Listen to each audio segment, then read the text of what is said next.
What is up, everybody? Welcome back to the Transparency Idaho4. We're doing a double feature. Ben Mogen gave plea deal blessing a week prior to other families knowing about one. That's just one title that we're going to be hearing from. Sorry for the delay, but while I've been in Jacksonville, I've been doing a lot of boots on the ground, and I will just say that I had a very productive afternoon. It took me a little bit longer than I anticipated because it was so productive. We went to every single site that was in the Mario Saldana, Shanna Gardner case, to include the fact that I met with the family and friends of Mario Saldana. So I will have a lot more to say when you guys check me out on my live reenactment with the scene. I will tell you that being in person in that area of America Ave is way shorter from Jacksonville Drive to the bottom of America Ave when you're at Jacksonville Drive than I could ever imagine. You can see the cul-de-sac. Also, like I said, we're going to get into all of that. I was at Taco Lou's today. I had some really interesting conversations with the fact that when you're at Taco Lou's and you're not parked in a parking spot that's in the front of the building, they've had valet there for as far back as these people can remember, and you cannot park your car in the back. They park it for you, so it's valet style, and it's free.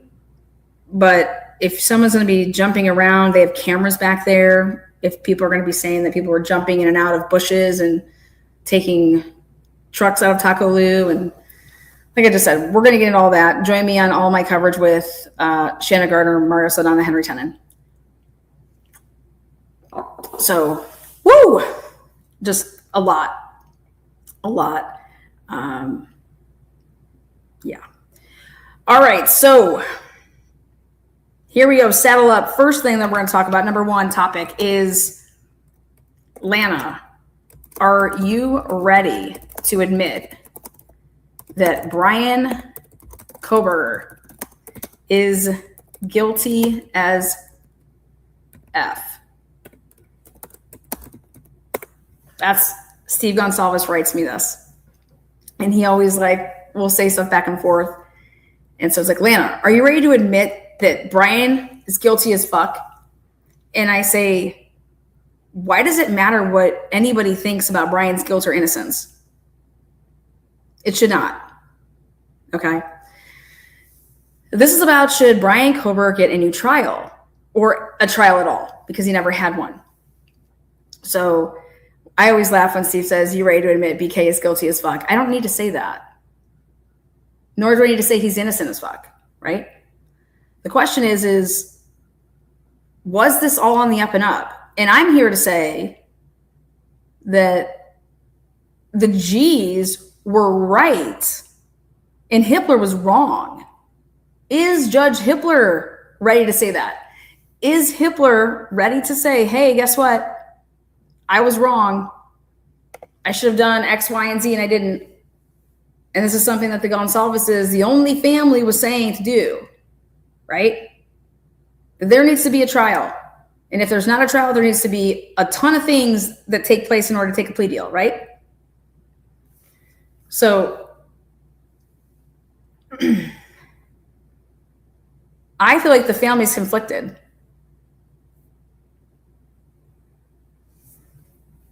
And I think that they shouldn't be. There should be a trial. Because this is how they get the result that they wanted. They said that they wanted a trial. They wanted the peers to oversee this, and that what would happen at the end of the day is now the death penalty is still on the table, and that Brian Koberger would be ultimately found guilty, and that he would suffer the ultimate consequence, which is his life. Okay. So what's up?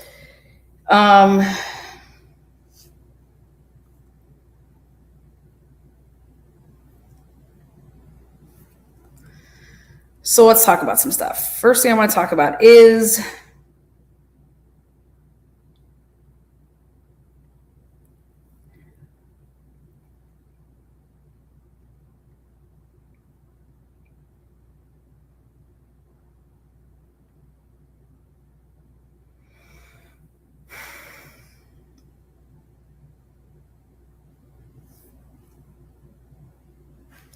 all right.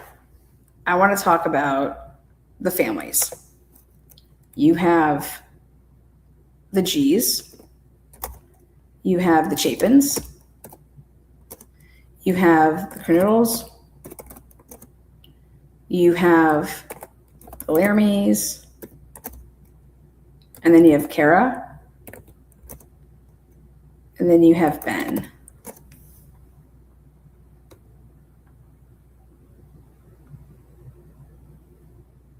So the G's, they're still married. The Chapins, they're still married.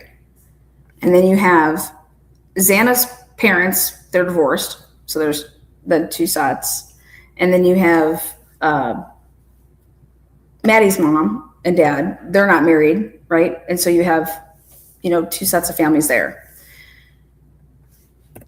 So one should look at this. How could you could technically have 3 families wanting this to go to trial and 3 families saying we are fine with the plea deal, right? So again, those of you guys that the G's, they're married, the Chapins, they're married. Xana's dad is a side, then Xana's mom, right? And then Maddie's mom and Maddie's dad. So technically, instead of there just being like 4 kind of families you have to deal with, right, as far as Bill Thompson would be concerned, is we have 6 families. And we're supposed to believe, right, that Bill Thompson gave a shit if these families, what if they all said, let's go to trial? What if they all said plea deal?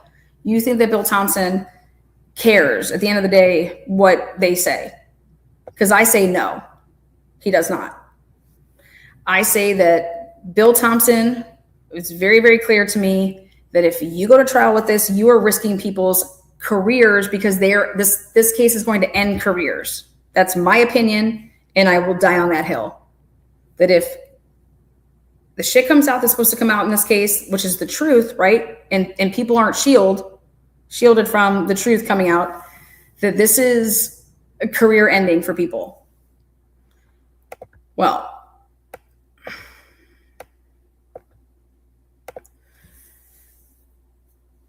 I want to know where and how and why it would even matter for anybody to say that Ben Mogen was talked to first before any other family member was talked to.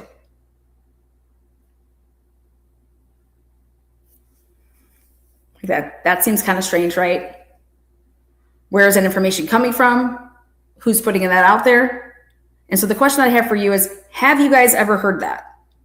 Have you guys ever heard that Ben Mogen, who is Maddie's father, was talked to before anybody else?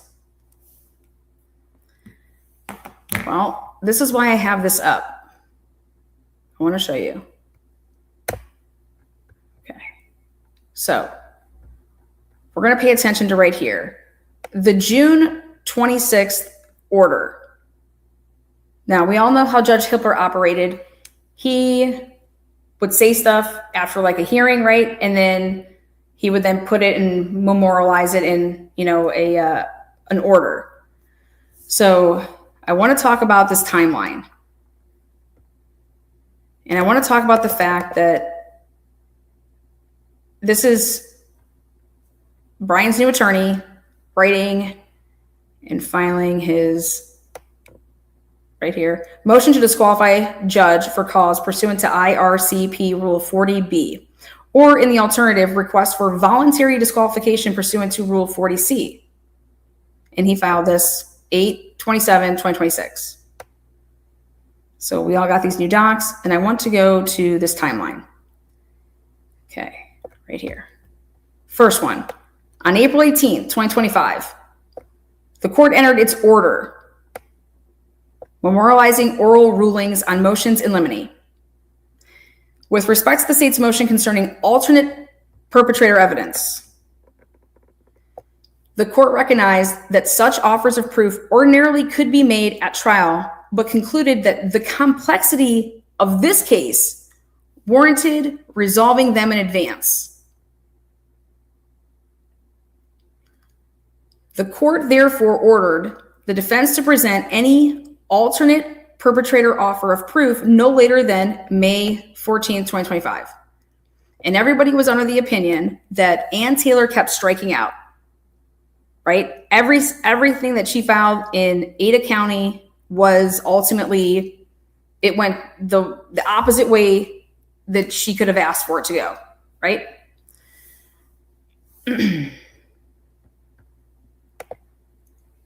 So May 14th, here's your deadline, alternate perps. So the issue could be addressed at the pretrial conference. Now, this pretrial conference is important. The May 14th deadline passed. 6 days later, on May 20th, now why we were unable to make references to a lot of these deadlines was because we had no idea what was filed when, because a lot of things were sealed. So we couldn't call out this type of stuff in real time. All right. And this is important to understand that when you're a docket watcher and you're like, hey, this was filed. Hey, this was filed. This was filed. This was filed. Right. Well, what about the things that they hold back? And everyone's like, what do you mean they hold back? Well, I don't know. What if there isn't stuff that we can even see? I have no idea. For example, out of Florida here, there's 40 filings that I'm missing in Florida.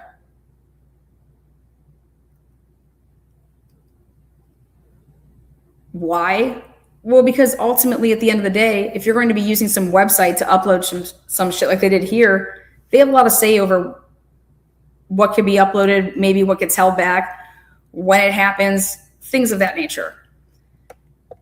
In the Idaho4 case, do I think that happened? Absolutely, I do. So I don't remember anybody in real time saying, Ann Taylor missed the deadline in the alternate perpetrators. Do you guys? Do you remember anybody making that a big deal? Do you remember Judge Hippler saying, you missed the deadline? In fact, we were walled off from anything to do with alternate perpetrator, and we still are walled off. In fact, Judge Hippler, in unsealing the documents, was like, anything that has to do with alternate perpetrator, sealed. Sealed. Remember all the documents when Ann Taylor's finally putting something forward and we were all trying to figure out who she's talking about, and we're trying to use Judge Hippler's response and say, okay, he's making a comment about they weren't even out with that person that night, or, yeah, this person is within, close proximity, but he doesn't own a white Elantra. Remember all that? Those responses to Judge, to Ann Taylor saying certain things. So, but I never, and I still cannot prove any which way that nobody has ever come out and say, hey, Ann Taylor missed the alternate perpetrator deadline.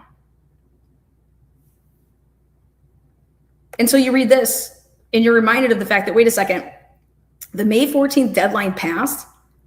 6 days later, on May 20th, counsel moved to continue the capital trial and expressly advised the court that counsel still needed time to complete investigations relating to the merits phase. You know what merits phase means, right? Guilt, innocence, the trial, including into alternate perpetrators. So the May 14th deadline passed. Ann Taylor never asked for extra days. 6 days later, on May 20th, counsel moved to continue the capital trial, just continue it. We're asking for a continuation. 6 days later, on May 20th. Okay. Counsel represented that the review of the discovery remained incomplete and that further investigation was necessary to mount an effective defense. So May 20th. Now, the June 26th public order itself confirms that the issue remained unresolved.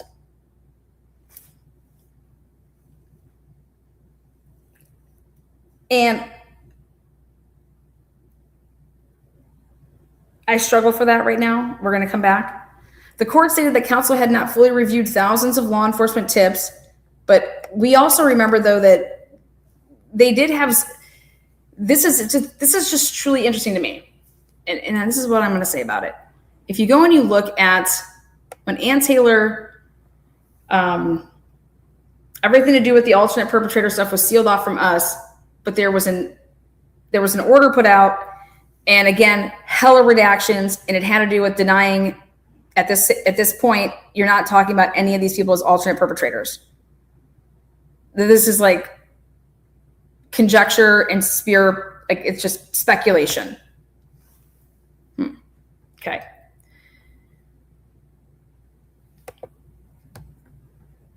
Well, I want to go to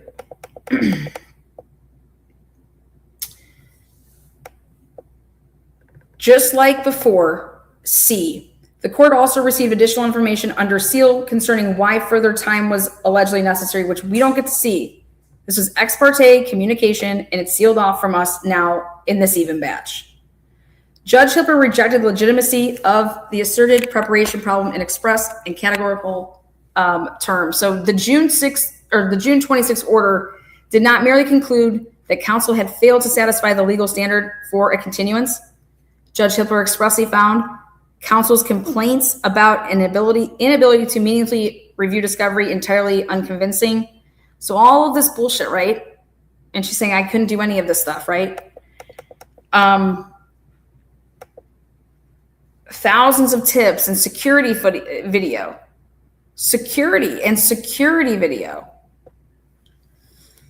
Then the court, she's saying all this stuff. We remember all this, right? And the judge is just like, go fuck yourself, pound. You know, this is a tactic that you're using this as a sword. It's, all this stuff is just not legitimate. It's blah, blah, blah. Like I said, go pound, kick rocks.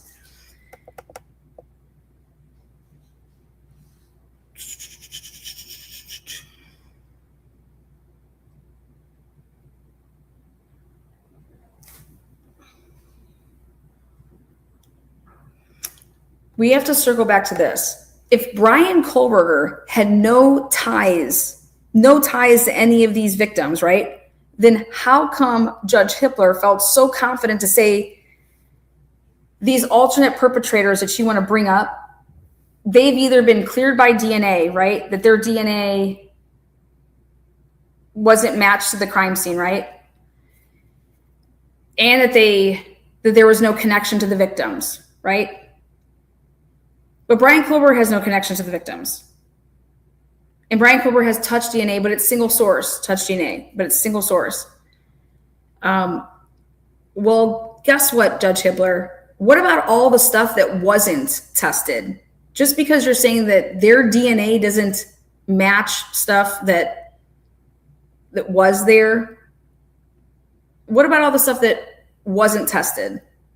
How about that?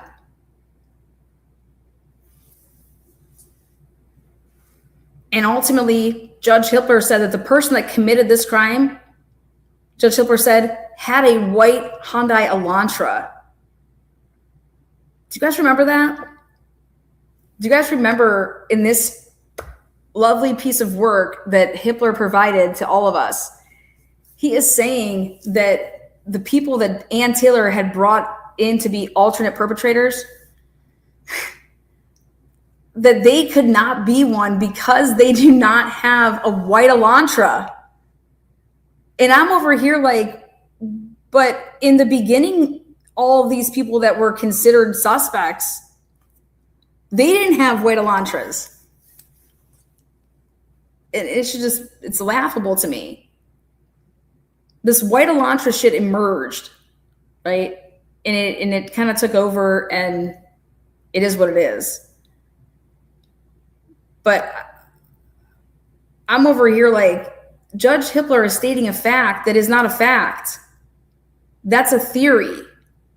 That's a theory of the state's case that a white Elantra is involved in this, meaning it's this, escape vehicle, but it's also the vehicle that brought, the perpetrator. So the car that's leaving is involved, and none of these people you can connect to a white Elantra. Well, guess what?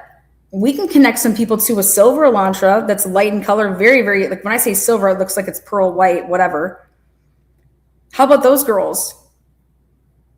How about the people that were in that car with all the drugs earlier that was stopped at 1:45 in the morning?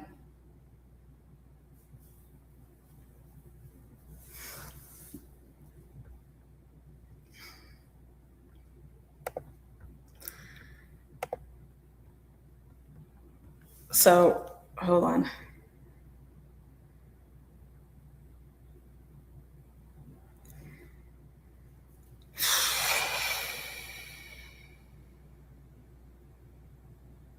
Now, there's going to be new. All right, so we've been going through all of these interviews that the police have had. And I said, show me an interview or show me a tip, right?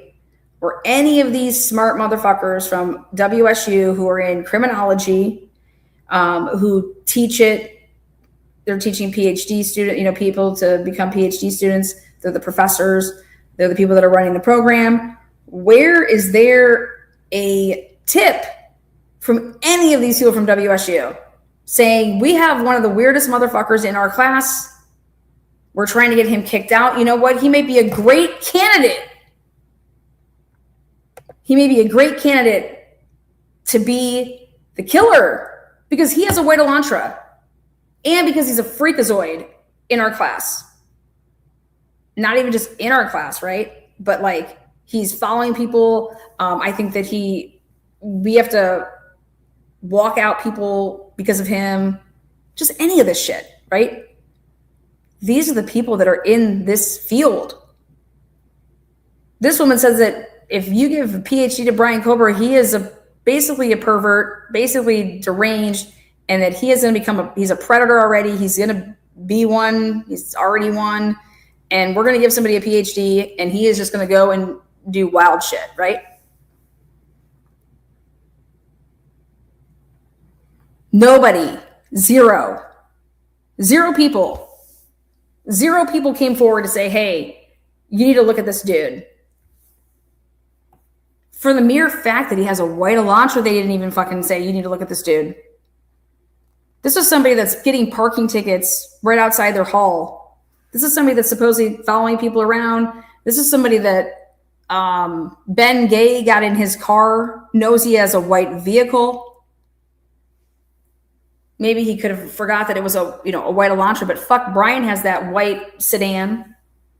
Nobody, zero people who are supposed to be, you have all these crazy vibes about this man to the point that you had supposedly a tally going on in the classroom, right? Now let's talk about this one. Who is the person that spoke to authorities that said that Brian Kober, there was a girl who was on what they called a BK kill list. Do you guys remember that? We're going to bring it up. A BK kill list. Do you guys remember this? Remember there's this kill list?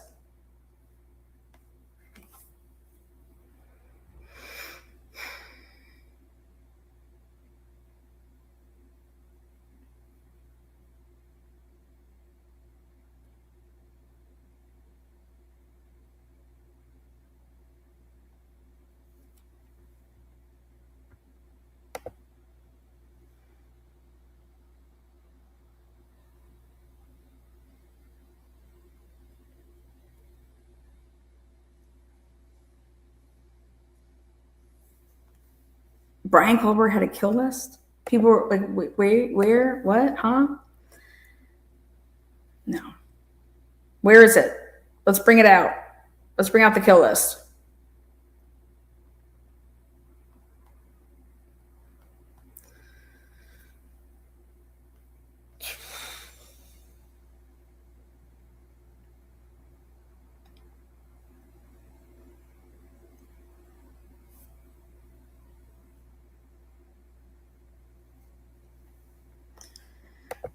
Okay.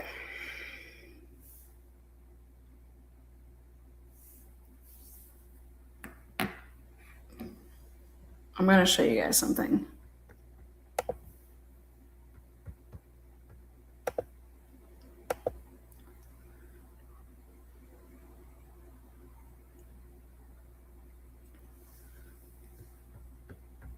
Before June 26th, the defense counsel sought an additional option, more time to complete the work counsel claimed was constitutionally necessary.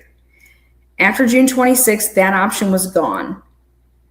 When a plea agreement emerged days later, Kober then confronted a stark choice: accept a disposition that removed the death penalty from the case, or proceed toward the imminent capital trial under conditions his own lawyers had just represented were constitutionally inadequate. At that point, the capital trial setting remained intact. The PCR court may now be required to determine whether counsel's preparation concerns were factually well-founded and constitutionally consequential. If so, the June 26 ruling was not merely an earlier judicial opinion that the PCR judge would later reconsider. It was a judicial action that preserved the circumstances under which the challenge plea decision thereafter had to be made. And this is what we've all been kind of saying is like, are you doing this to save your life? Right? 6 days later, Kober pleaded guilty. So 4 days after the June 26 ruling, 4 days after that, Kober signed a plea agreement. 4 days. But I'm over here, I'm like, dude, I have something that shows that he signed something and initialed it on June 29th. Do you remember that, what I was showing you guys the other day? June 29th. So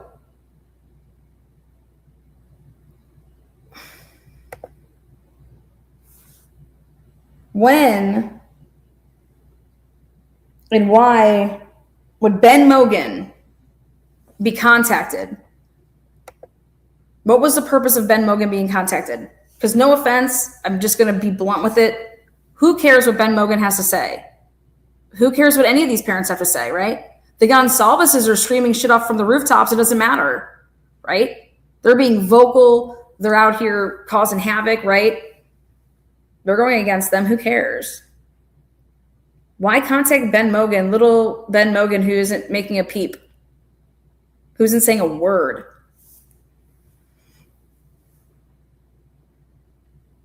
Anybody? Curious your guys' thoughts.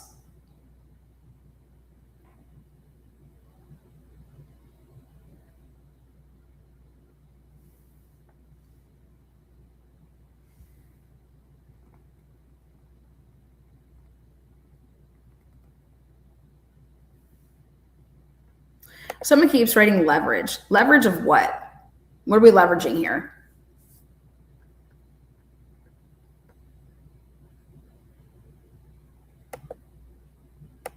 But so think about it. Let's just play it out. Hey, Bill Thompson or Ashley Jennings is going to call up Ben Mogen and be like, hey, Ben, just wanted to talk to you about something.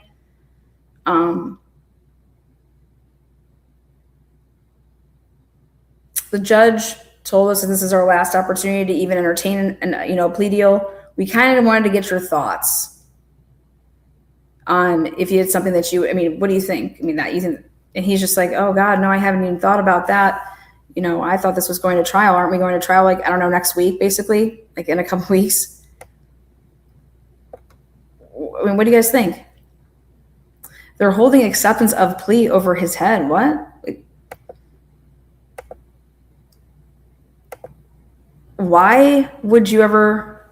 How about this? Where does this ever come from? Why would this even be coming up now? Who cares what parents were contacted first, second, third, fourth, fifth?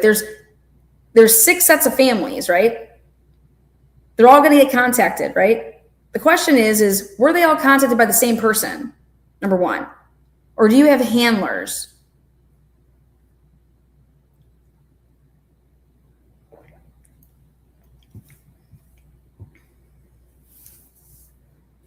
I'm over here thinking to myself, why would I even be, why does somebody think that this is a big deal? All of your opinions are great. Just, I want you to, write it up. Like, why would somebody be mentioning the fact that if you're a family member, right? Hey, I want to make a point that the families were contacted, and they were contacted in the wackest way and in the craziest order and the craziest time. And I'm over here like, well, this has now piqued my interest because of this filing. The only reason I'm even talking about this is because of the fact of this filing. 4 days after the June 26th ruling, Colbert signed a plea agreement. Well, he was already signed. There's dated stuff that I showed you guys yesterday, the day before, that says the 29th. So that would actually be 3 days.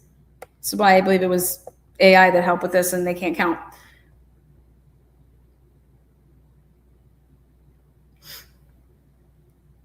On July 2nd, 6 days after the court denied additional preparation time, that's 6 days, Colbert appeared before Judge Hippler.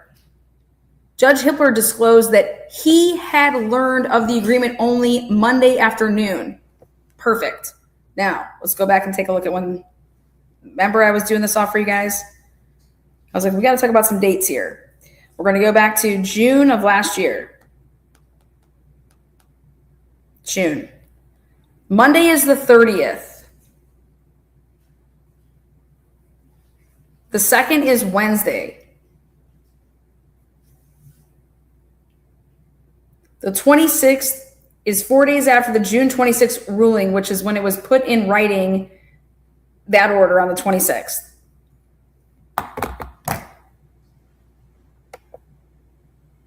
May, back up just a second here, to the court therefore ordered the defense to present any alternate perpetrators. So we all knew that this offer of proof was May 14th, but they missed that deadline.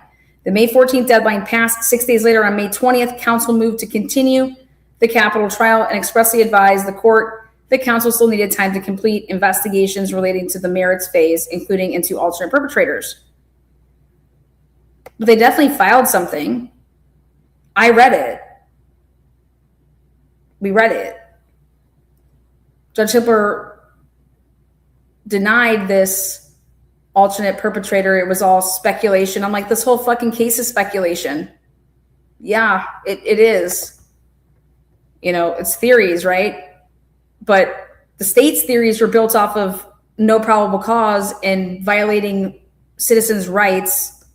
And in this case, Brian Colbert's, to create a whole big probable cause document that's you're signing by an affiant, and it's all fucking lies, 18, 19 pages. But it includes a bunch of different agencies that are having to, once they would have read this, known that it was a fucking lie. So you're either a product of it because you did work throughout it, or you're a product of it because you knew that it wasn't true, right? And aren't you supposed to say something? But we don't do that because we don't, that's the thin blue line code is we don't go against cops. Cops don't go against cops. That's what happens.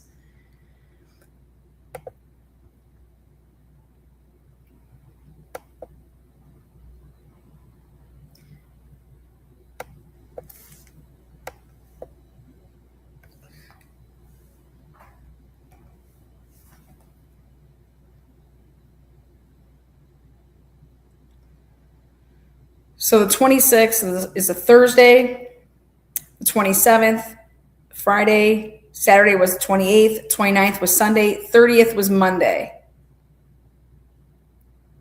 And then July 2nd is Wednesday, right? And remember, I was like, damn, he was doing stuff on a Sunday. And remember, the G's are like, we were told about it on Friday, right? And they said that it was already a done deal. Right? And so so you're looking at between the 20, there had to be talks before Judge Hippler went ahead and ruled on the 26th. Would we agree?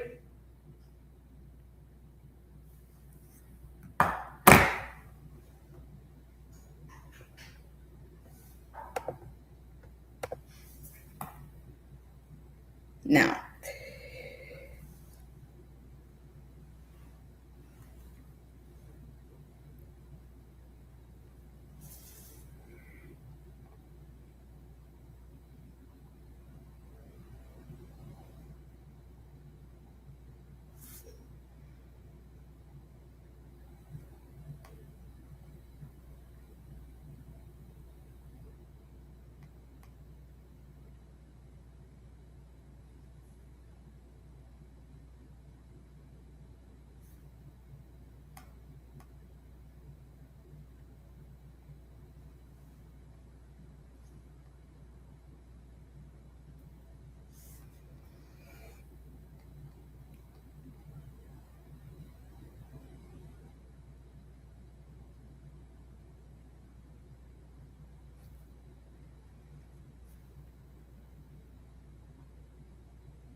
okay. Back a while ago, when I say a while ago, when the Moscow Police Report 59 was compared to the Walla Walla, Washington report, I got all up in Steve's ass and I wrote him an email and I said, what the fuck is going on? What are you doing? Why aren't you all up in Moscow's ass? Like, what the fuck is Maori doing with your daughter's phone? Running all over town with it, lying about the chain of custody. Here's your proof. Here's this report and here's this report. Give this to Shannon Gray and take this and go and ask them where your daughter's phone's at, why they're lying to you, and provide them with this and ask for an answer.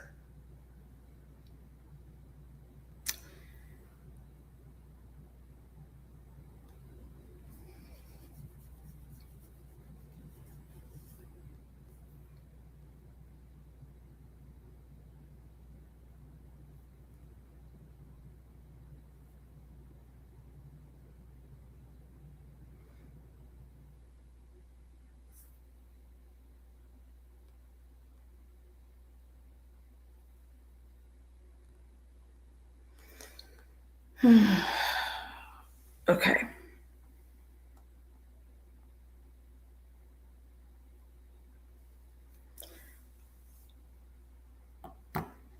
Steve clearly must have done something with what I was telling him, right? Like, listen, if this was my kid, this needs to be answered to. Call up this Chris detective out of Walla Walla. Call it Maori. Maybe it's a typo, right? And then I make a phone call on Friday. Well, prior to me doing that,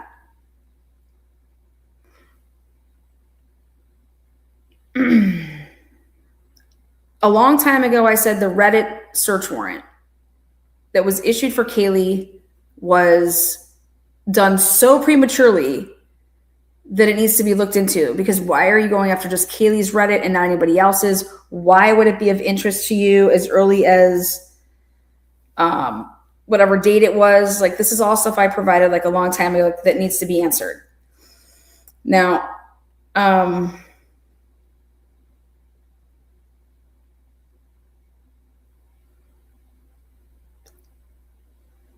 write in chat if you have provided and have sought out any types of public requests from Walla Walla Police Department.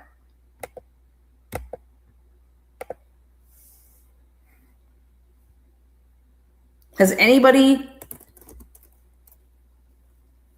asked for any public records out of Walla Walla?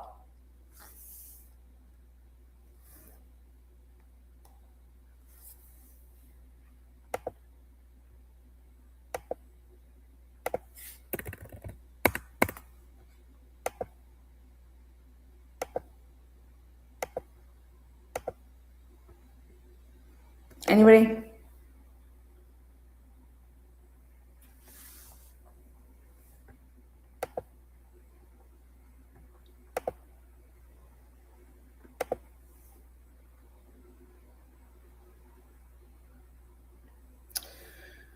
Well, somebody did.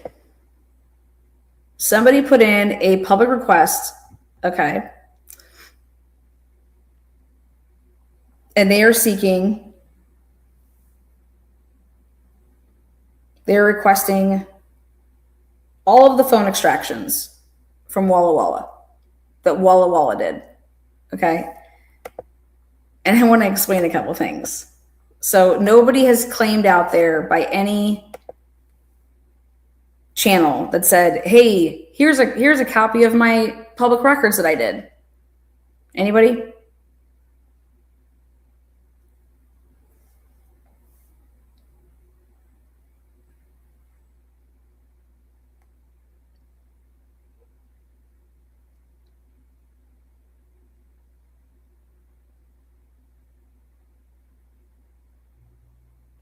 Because somebody is claiming that Walla Walla had to get an attorney involved. Juan says, I did. Are you being serious? What's up, Juan? How are you? So let me ask you. This is just important for us to figure everything out here.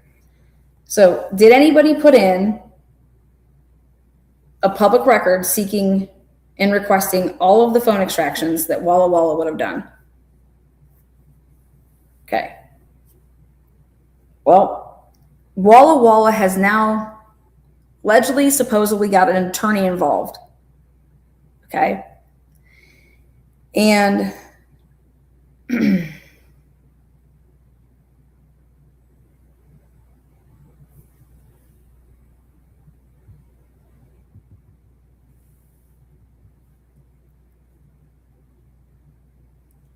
I am of the opinion that there's going to be nothing there because I sought out the request for the retention of how long they keep records, meaning if they were assisting an agency, how long they would have retained anything. Okay. But this whole blackmail that I believe is going on, ready? Right? So,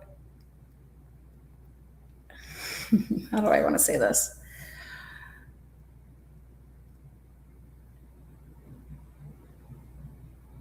Okay. None of this matters. What matters is Chris Ruckert's report is claiming something totally different than Mowry's report. Okay? That's all that matters. And it has to do with chain of custody. Chris Ruckert writes in a report and says, I gave Detective Mowry on November 25th Kaylee's phone. Detective Mowry's report says that I didn't receive any of the phones until the 29th. Period. Like, that's why I gave the information to Steve. Like, boom, here. So how does that go from providing, let's say that Steve went ahead and provided that to Moscow, that's where I would have provided it. And I would have said, or had my lawyer say, hey, what's up with this report and this report? First of all, we want to make sure that the Walla Walla is legit, right? And why is this report saying this and this report saying this? Like, what can I get? Like, can I get an answer for this? Like, there should just be a simple answer, right?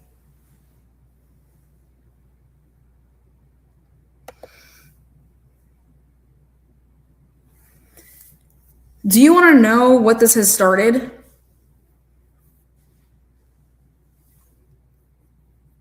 This has started oh man, you better hope Walla Walla doesn't release anything. They're the ones that are going to release everything of your kid's phone. What? Walla Walla doesn't, we don't even know what Walla Walla has.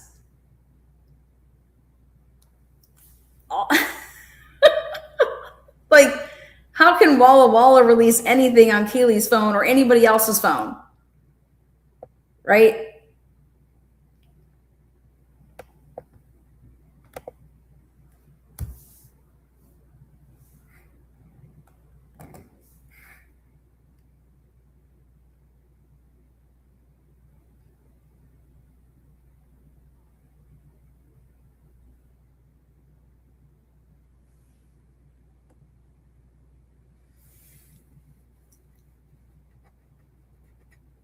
why,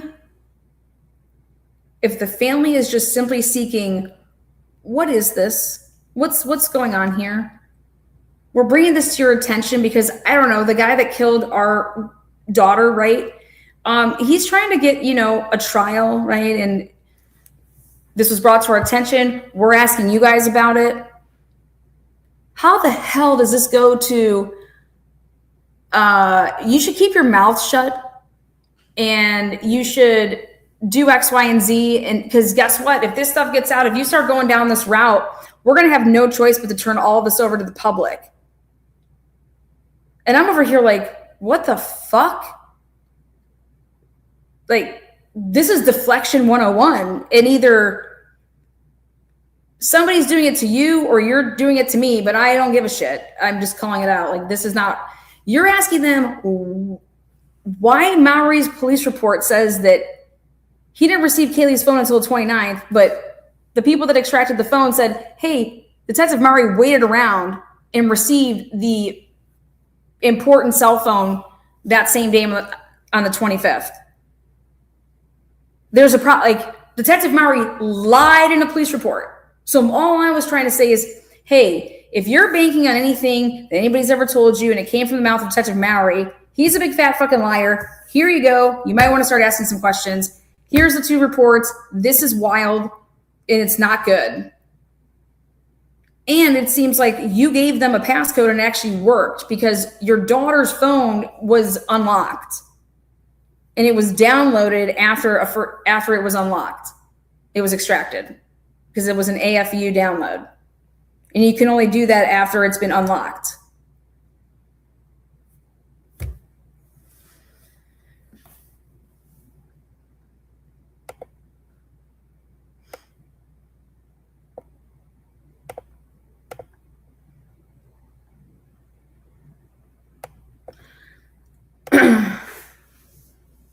So ready for this?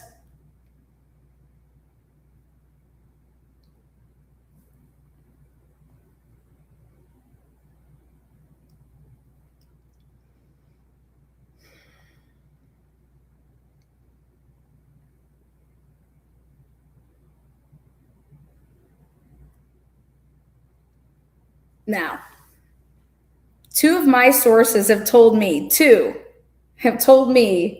and I'm reaching out to Mike Baker for comment. We're going straight to Mike Baker. I'm giving it to you guys here first. Mike Baker, who's writing a book with the guy over the Idaho statesman, Kevin Fixler. The New York Times is attempting right now to file a FOIA request seeking nearly all communications between Shannon Gray and the prosecution team. I'm like, well, I'm surprised that hasn't happened already. Like, I think that would be a discovery request that Ann Taylor would have made. We want all the emails that Shannon Gray has ever sent. Right? That's what I would have done. So again, I'm going to be reaching out to and see if Mike Baker has attempted this FOIA.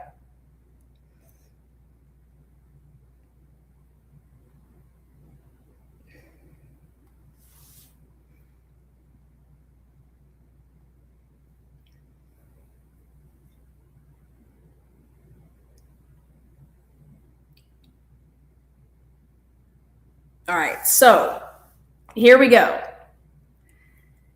Has Jules ever put out that Ben Mogen was contacted first out of all the parents?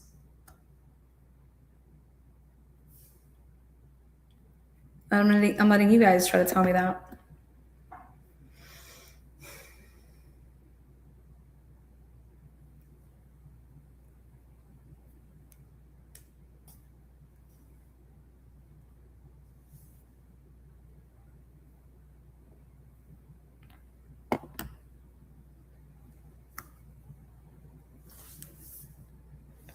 Anybody that watches that channel.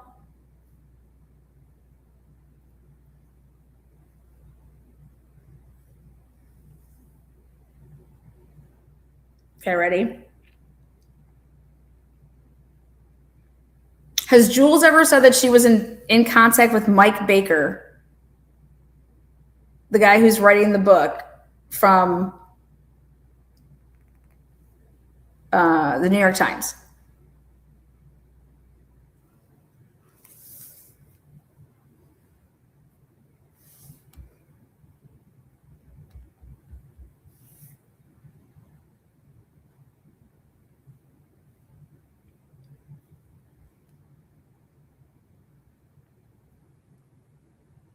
I'm doing this little exercise for a reason.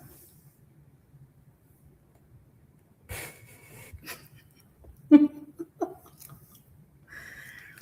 right. Ready? Who the fuck cares?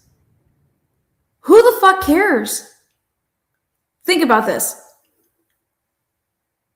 Why does it matter which parents were talked to first about the plea deal?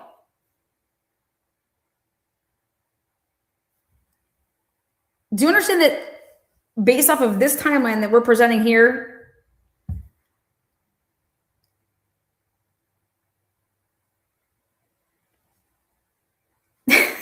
who cares? Who fucking cares what parent was contacted first out of all of them? There's 6 people. We can't call them all at the same time, right? And we can't put them all on speakerphone unless that's how we've been doing this, right? That's the only way that you can contact everybody, right? But I'm over here saying, why the fuck does this matter? It doesn't matter. Who cares who was contacted first? Who cares who was contacted second? Because none of it matters. Because it wasn't going to change the outcome, which is if Bill Thompson wants to do a plea deal, Bill Thompson's doing a plea deal. I don't care if all of you guys were going to say, unless you guys were all going to run to the media together and say, WTF, unless you guys are going to start speaking out on the evidence and saying that X, Y, and Z. But what does it matter? Who cares who was contacted, when they were contacted about the plea deal? And then I realized that it's the timing of everything. It doesn't matter who. It doesn't matter what the order is. It's about suggesting the fact that this timeline that's being presented here in this piece of paper is wrong. Who says, so you bait us and then that's it? Who's baiting anybody about what? Angela, your comments are out of control recently. Who's baiting anybody? I'm saying, who cares about any of that, right? If somebody was to write you and I was to say, hey, let me tell you something that I think is crazy. The sequence and the timing that we were told about the plea deal. Who fucking cares? Why would you ever think that that matters and it's important? Who cares?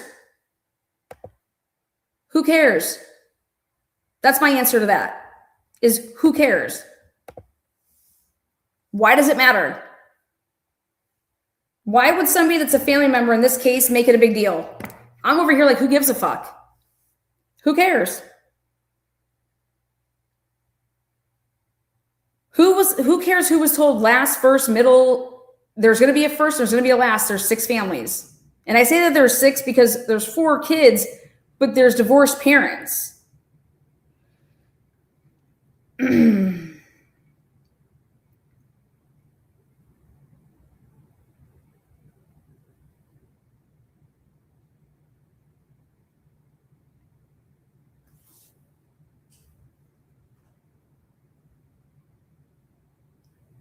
Do you want to know where I got the information from that Brian Kober had a history of pattern of shutting off his phone?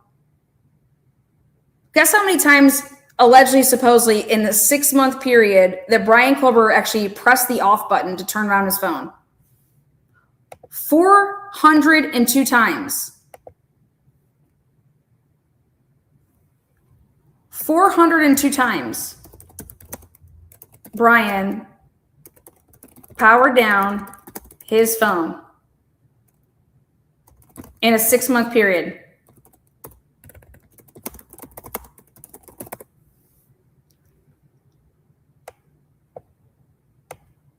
$402 times. That's a lot of times to turn off your phone, right? 402 times.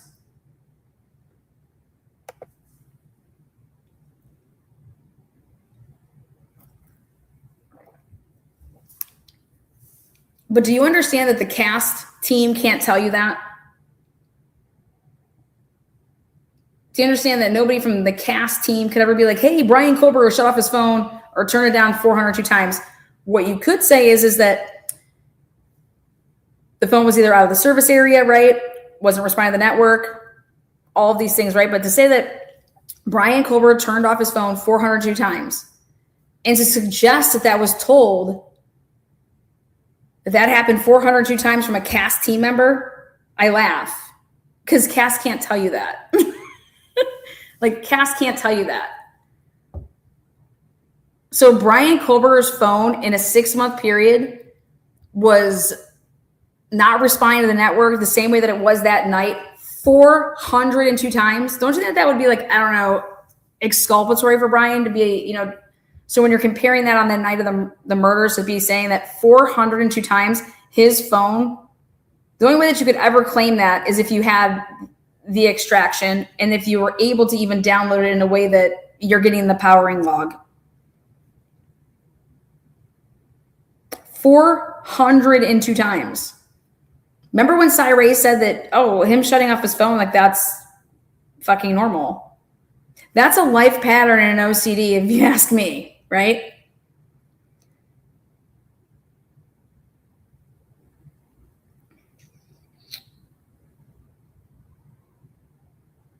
Do you guys know what the average time when the power off would happen? How long it would be like powered off? The average time was 1 hour. Like that's how long it would be. It's an hour.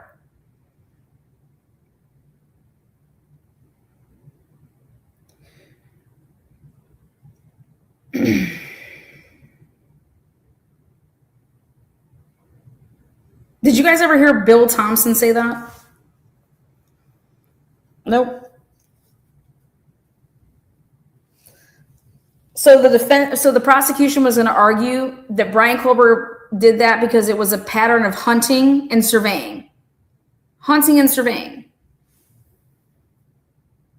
But I thought that Brian Kober would, if he was hunting and surveying, then you wouldn't get you would need his timing advance records because it doesn't matter if you're shutting off your phone, then you don't know where it's at, right? But the defense could not disprove that pattern, and they could not explain why he was repeatedly near the crime scene that night.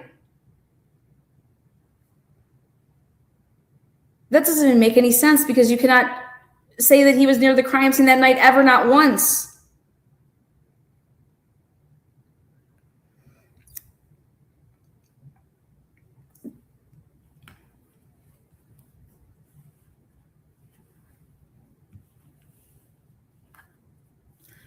A pattern history is when you turn off your phone or it goes out of the service area, 9 times out of 10, if it goes out of the service area, it's not going to come, it's going off, right? In a service area. Then when does it usually come back on? When you're in a different fucking area and you're getting service. Make sense?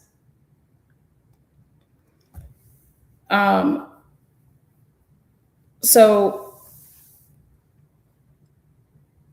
the prosecution was going to attempt to say that what was damning is the fact that when he shuts off his phone and he turns it back on, he's in a different location than he was when he turned it off.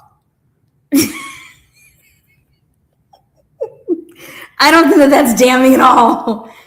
I think it's just like, dude, 402 times that happened and the same thing happened that night. It's almost like, again, Jesus.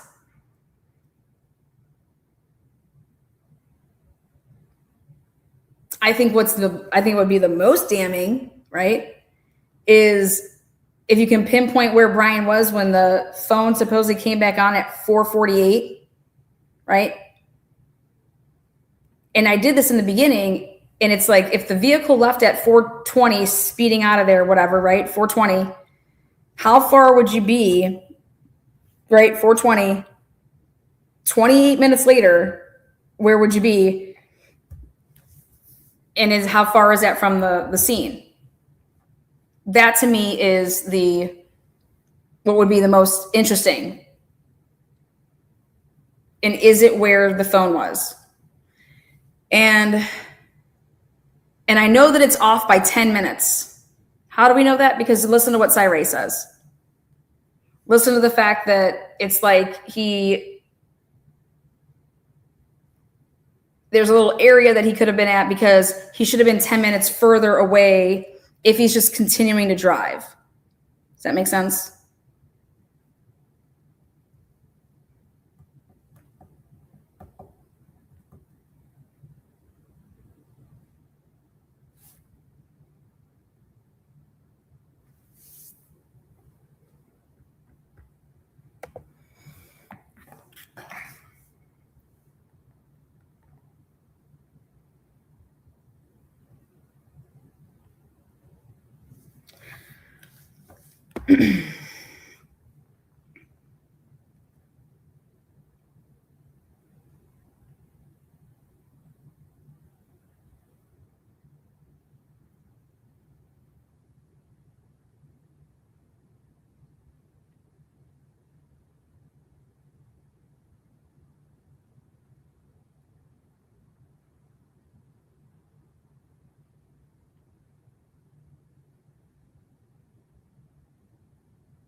Again, the most damaging thing I think that there is that Brian Colbert's phone is coming back on at 4:48, but that's information that the jury would never see because it's inadmissible if people are doing the right things in allowing certain things and not allowing certain things, and what came from that probable cause affidavit that wouldn't be like, bye-bye, see you later. And the biggest thing that you're not going to have is you're not going to have anything to do with his phone. You're not going to have his phone records because that's what you obtained illegally. And the most damaging thing is the fact that where you were located at 4:48, right? And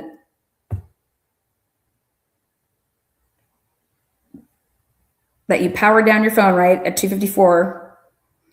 And now do the math, and how long does it take, right, to get from at 2:54 leaving Washington, right? How long does it take to get to that area? Then this is where you would be like, well, I think Ann Taylor was trying to find other vehicles that could potentially be whatever Brian told her, whatever Brian possibly could have said to her, right? If she's like, I need to go through this because if we can just find X, Y, and Z, I would love to know if Ann Taylor was like, they buried these cameras that could have proven something, right? Can't you like is that going to come out? What's this ex parte communication going on? Anyways, why the fuck if Brian Colbert is so dead to rights with the evidence, why does anybody not want there to be a trial?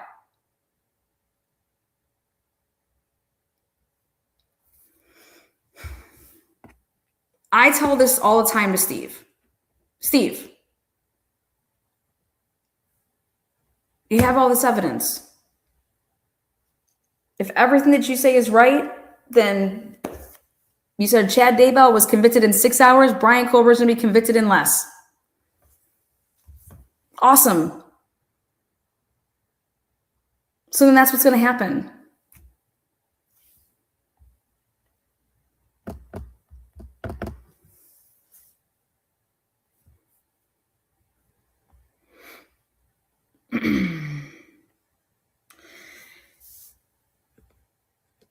We keep coming back to this, though.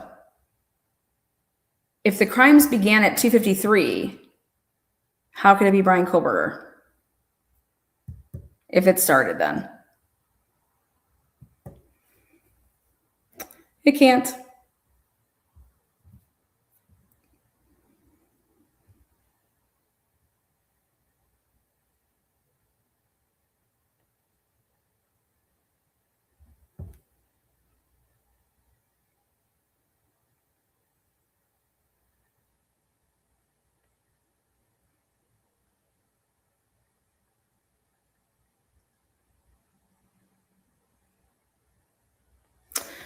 Now I have a question for you guys. If they believed right off the rip that somebody could have done this that lived either in Moscow or lived in Pullman, right? Remember, we've been waiting, and I was like, when did they go and preserve the cameras for WSU? For anybody that would be coming into that town and coming from Moscow, right? You have these cameras that are covering all the area to say, okay, so if the murders that they believe happened, let's even say that they could potentially began, remember they were like, it happened between 3 and 4 in the beginning. Okay. And in the latest of whenever, but when do you think they went and preserved those cameras over there at WSU? And then when did somebody go through the cameras? Because it would not be hard because we've watched some of it. There's not cars happening every 2 seconds. So who went through the cameras to be able to pay attention to the fact that they knew that there was a white car circling the house that they thought, right? And then they thought that they had a white car speeding away. Well, do you know that there's not a single report that we've went through where somebody says, I was going through the footage of WSU, and at 5:35 off of Bishop coming into WSU, there is a white vehicle that matches the vehicle that was circling around the house. That's what you call like police work, right? Because we're going to look at this person either got out of Dodge to like go some way, right? Or they stayed right there, or they went to Pullman. That's what they're saying. Like, if you believed that one of those 3 things had to happen, right? You're preserving all the entry and exit points of your city, of your town. How come and when did anybody sit there and say, without any phone records? It's very simple. You believe a white car is involved. You believe a white sedan is involved. You believe that there's a white sedan that sped up out of there and left and could have went to Moscow, or could have went from Moscow to Pullman. Where is there a report with anybody saying, I have a vehicle that 1 hour after, an hour and 15 minutes after the car sped away, we have a white vehicle coming into the town? Guess what? There isn't one. There's nothing. Nada. Nothing. Before they would have had Brian Koberger's phone records in December of 23rd, they had that vehicle coming into that town at 5:35. How come it wasn't, not because we're asking you to be on the lookout for a white Elantra, right? But this is a white vehicle that's a sedan.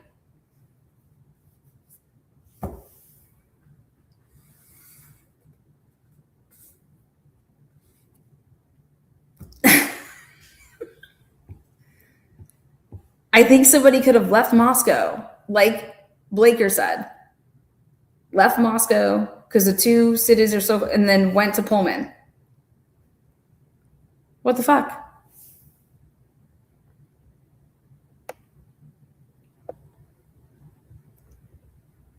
Do you guys understand that nobody did any report saying, here's a list of all the vehicles that came into Pullman from this route, from whatever the fuck way. 10 of them are white vehicles that are sedans. Didn't you have one circling? And then they realized, oh yeah, well, those were earlier, that we had some at 1, 2. Oh wait, here's just one between 4:20 and 5:35. Here's one. Why wasn't there a geofence set up there?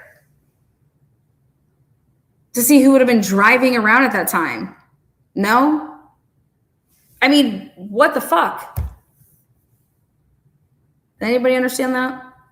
Where you could set up geofences and then you would have seen whose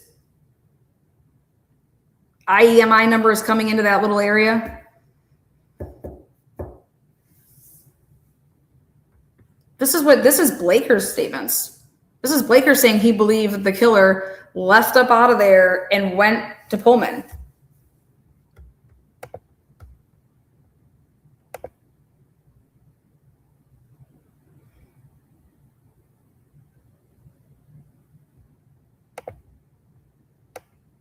That's what, like, when you talk about like boots on the ground, we talk about old-fashioned police work.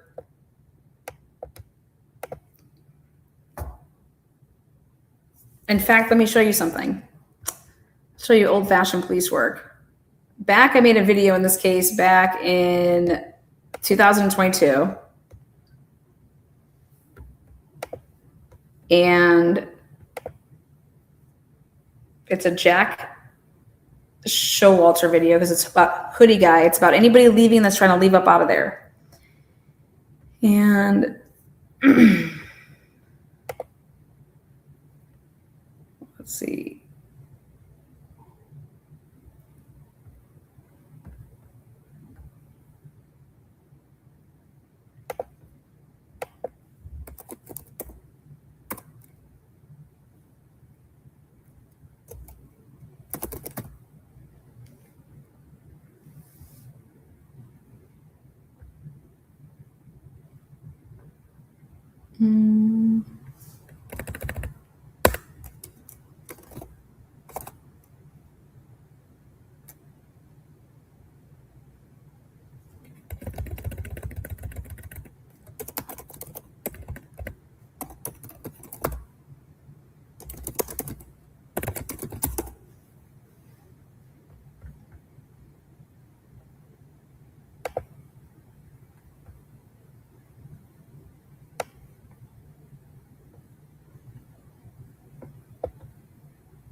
Let's see if I go like this.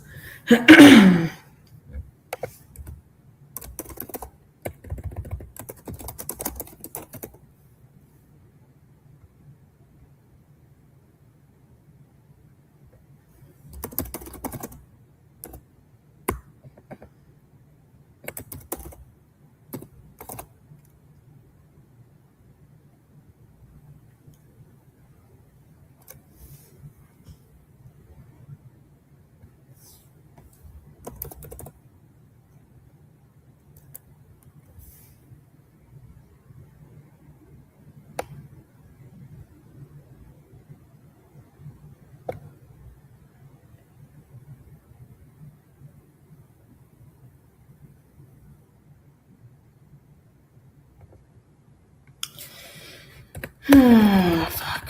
I have to go through way too many videos right now. I'm going to do that later. I'm going to look it up. What I did was I did a,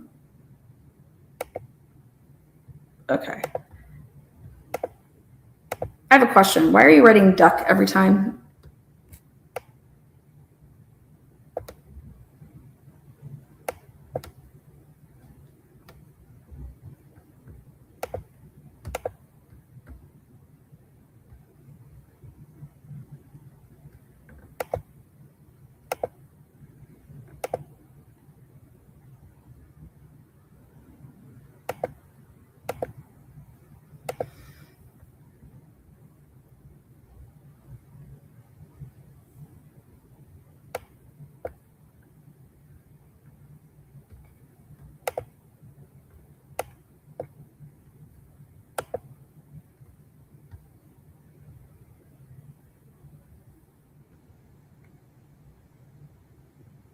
It's just the route that I said that you had to take out of there. I put up a whole route that what you would have done is you would have set up all the routes to get out of Moscow. And I said that if this person was driving, and depending on the way that they were traveling, and I did it based off if you had a full tank of gas, if you had a half a tank of gas, but you need to start looking off at these exit points and going and preserving all these gas station cameras, just because this person would have needed to get gas at some point, depending on if you think that this person fled. Okay. And it was a way to give a time frame on if the person is leaving the crime scene at this time, right? And then how far each exit point, and where there's like life wherever you could even get gas. But it would be no different.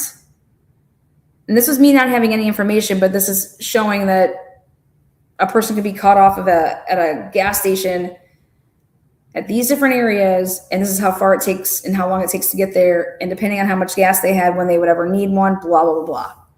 Well, that'd be no different that if you are going and saying that the person went back to Pullman, and these people at the time knew that they suspected that this ended at 4:20, okay?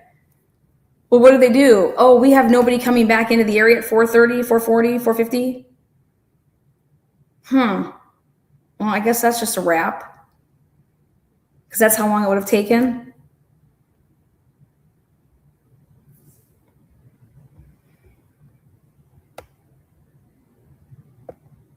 Wouldn't you have preserved and gone through, I don't know, from 4:20 to like potentially what?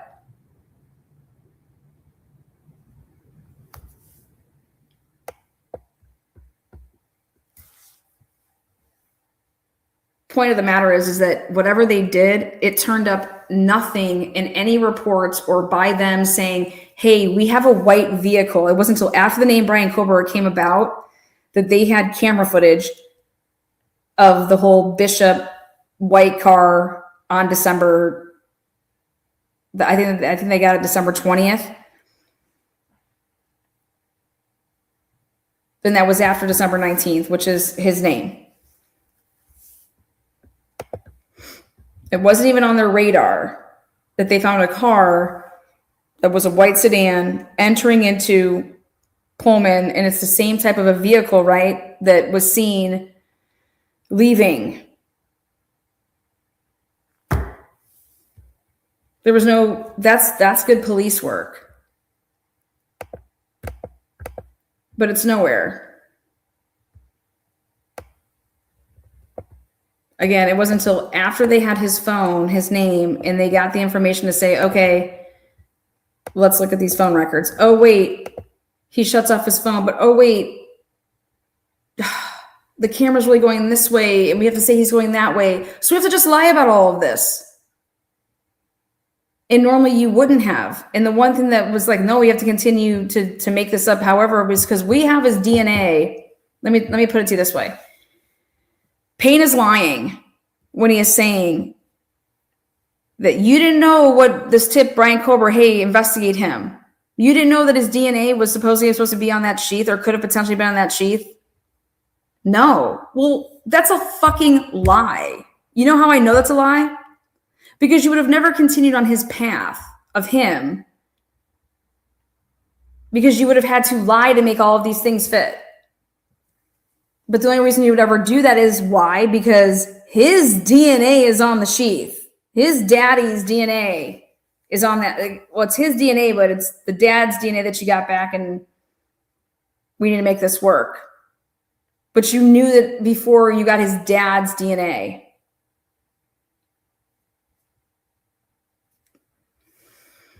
Because nobody goes that hard if you don't, like, why would you continue to do something?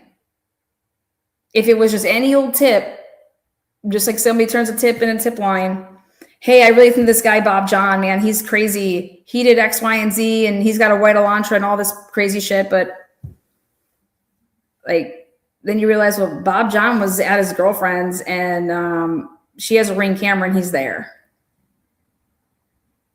You would stop. Here, they're like, his phone's not within the thing, the geofence. He's at his apartment at 2:54. Yeah, he stops, whether he turns off his phone, whatever the hell he did, but it goes down. And the white vehicle that we saw, that goes the opposite way, and he goes this way. They knew all of this.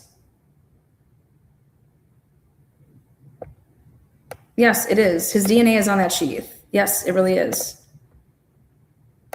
I think Angel should go make videos.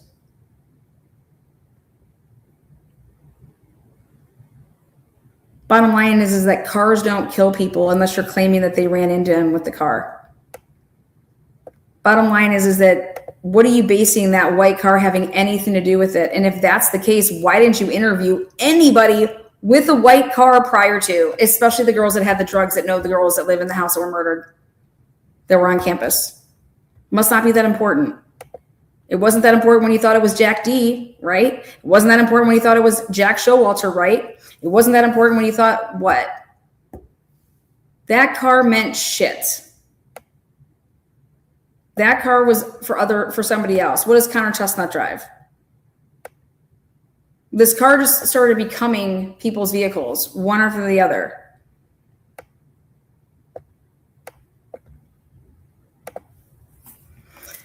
And I'm over here saying, why is anybody against a trial? Oh, thank you. Why is anybody against a fucking trial? You guys know that that's what's supposed to happen in America, right? Trials happen in America. Why the fuck is anybody against a trial?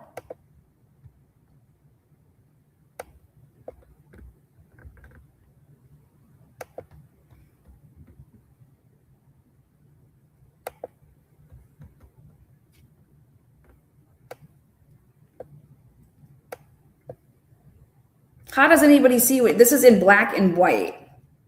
This timeline here is in black and white that was filed.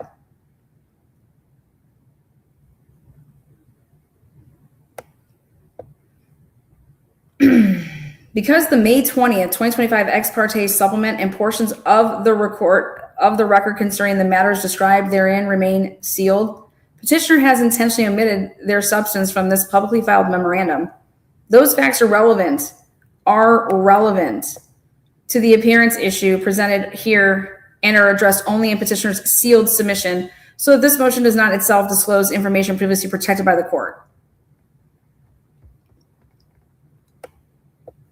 E, the order preserved the impending capital trial predicament. The court plainly possessed discretion to rule upon the motion for continuance, but the consequences of exercising that discretion are relevant here. The G's were right, and Hitler would have to admit that. Do you understand that that's what we're facing right now? The order did not itself complete the discovery review, counsel said remained unfinished. It did not conduct the investigation, counsel said remained undone. It did not answer the unresolved questions, counsel said required further expert work. It did, however, eliminate the requested remedy for those asserted problems. Before June 26th, defense counsel sought an additional option. More time to complete the work, counsel claimed, was constitutionally necessary. That's your word, constitutionally necessary, because she harped on the fact that I cannot represent him effectively. After June 26th, that option was gone. When a plea agreement emerged days later, Kohlberger then confronted a stark choice: accept a disposition that removed the death penalty from the case or proceed toward the imminent capital trial under conditions his own lawyers had just represented were constitutionally, again, that key word, inadequate. At that point, the capital trial setting remained intact.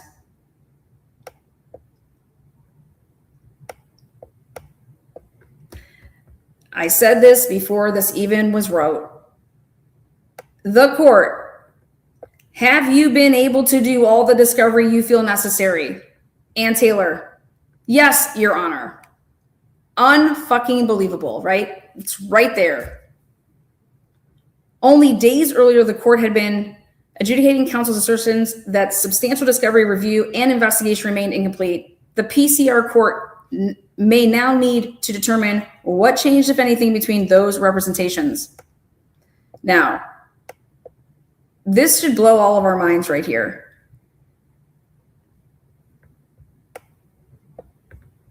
Only days earlier, the court had been, Kolber likewise answered the customary plea colloquy questions concerning voluntariness, threats, promises, satisfaction with counsel, and factual guilt.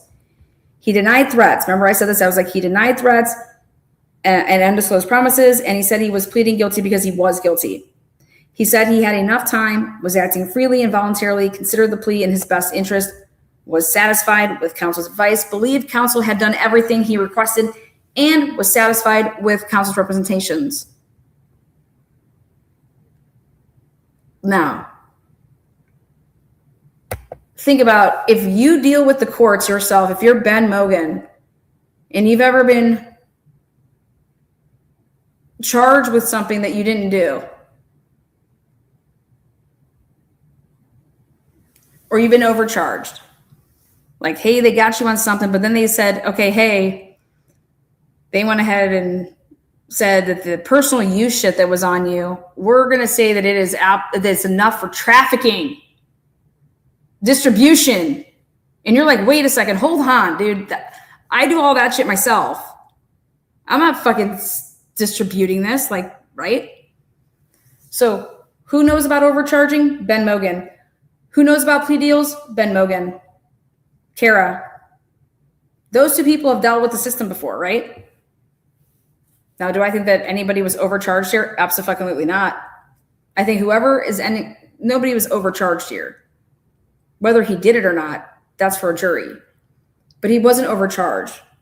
There's 4 murders there's 4 homicides that took place. And fuck, if Idaho has the death penalty, this would be the case to use it on. I don't believe in the death penalty, but I'm saying that somebody should be charged with 4 counts of first-degree murder and should be facing the death penalty if, and in fact, you believe in the death penalty. This is a case for that.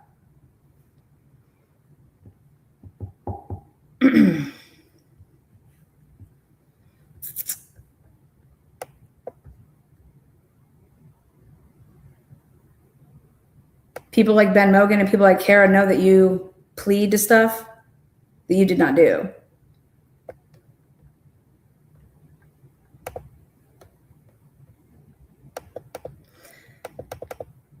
Judge Hippler consequently found the plea was supported by a factual basis. What facts did we hear and see? There was no factual basis. Remember that? And was freely, all this shit, the validity, blah, blah, blah. At sentencing, Judge Hippler went beyond condemning the crimes and expressed a forward-looking judgment concerning Kolber's capacity for truthfulness. Now, this is the bee's knees. On July 23rd, Judge Hippler sentenced Kolber. Some of the court statements were extraordinarily severe, but may still fall within the area addressed by Beam. That's the case that he thinks that the prosecutor will go with. However, some statements do not fall within the acceptable scope of Beam. The court referred to Kolber as a faceless coward and stated that the individual who slithered through the sliding door now stood before the world unmasked. The court later stated that it could identify nothing redeeming about Kolber because his conduct had buried anything good or humanly good. When he wants to say he's the worst of the worst. You suck. You are a fucking horrible human, right? But other remarks also went beyond character and punishment. The court addressed the possibility that Kolber might someday explain himself. How could anyone ever be assured that what he speaks is the truth? Judge Hippler then asked, do we really believe after all of this he is capable of speaking the truth? Well, then that's the biggest oxymoron ever when he's saying that if you don't believe that he's capable of speaking the truth, then how did you know when he pled guilty that he was speaking the truth, you fuck? You understand what an oxymoron that is? That is mind-blowing to me. Yeah, how is he even capable of speaking the truth? You're right. So why are you accepting a plea deal? Because you have no idea if, nope, you know what? No plea deal. We're going to trial. And that's what the Gonzalez's wanted.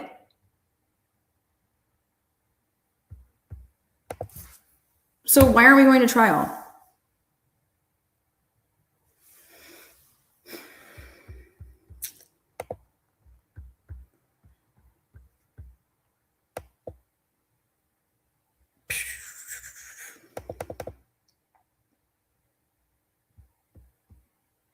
Do we really believe after all of this he is capable of speaking the truth? That means that him saying, yep, I did it. I am guilty as charged, right? How is that the truth? You're basically saying it's not the truth. And he predicted, I suspect the so-called reason would be dishing out self-serving, enticing self-serving and untruthful bits. Like what? Like he's just going to sprinkle out the truth over the next 50, 60 years? Those statements did not simply describe Kohlberger's past conduct. They predicted the credibility of his future speech. The court also stated that Kohlberger appeared to crave attention and power. And I'm like, the dude hasn't even done anything. He stood in silence. You know what I mean? Like he's just stood there. He's never said anything, craving attention. Well, then don't you think he would go and have a 3-4 month trial where it's just all eyes on him? Really bizarre, but I don't know what craving attention he's getting. But hey, at the beginning of the remarks, Judge Hippler thanked counsel for their professionalism. Nobody was professionals here. They're liars. Who's professional here? Professionalism exhibited throughout the case and described it as a great honor to preside and help bring some resolution and hopefully justice to the case. He said, why would we start with an untruth? I am not happy to be here. But hey, whatever, man. There's no impartiality, okay? Promote independence, integrity, and impartiality of the judiciary and avoid both. There was just none of that. None of it. But this timeline should bother a lot of people. The timeline for me is everything with how this all went down. I think Hippler's gone. And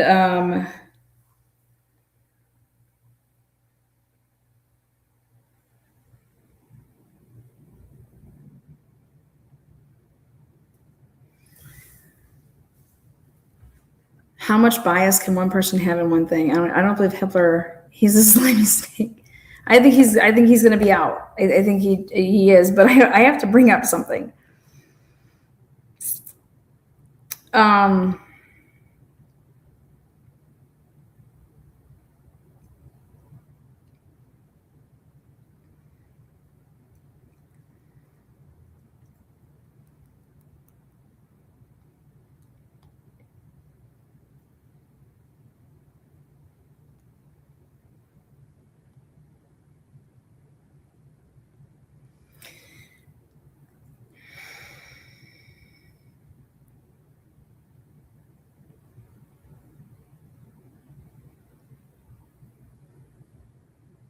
Okay.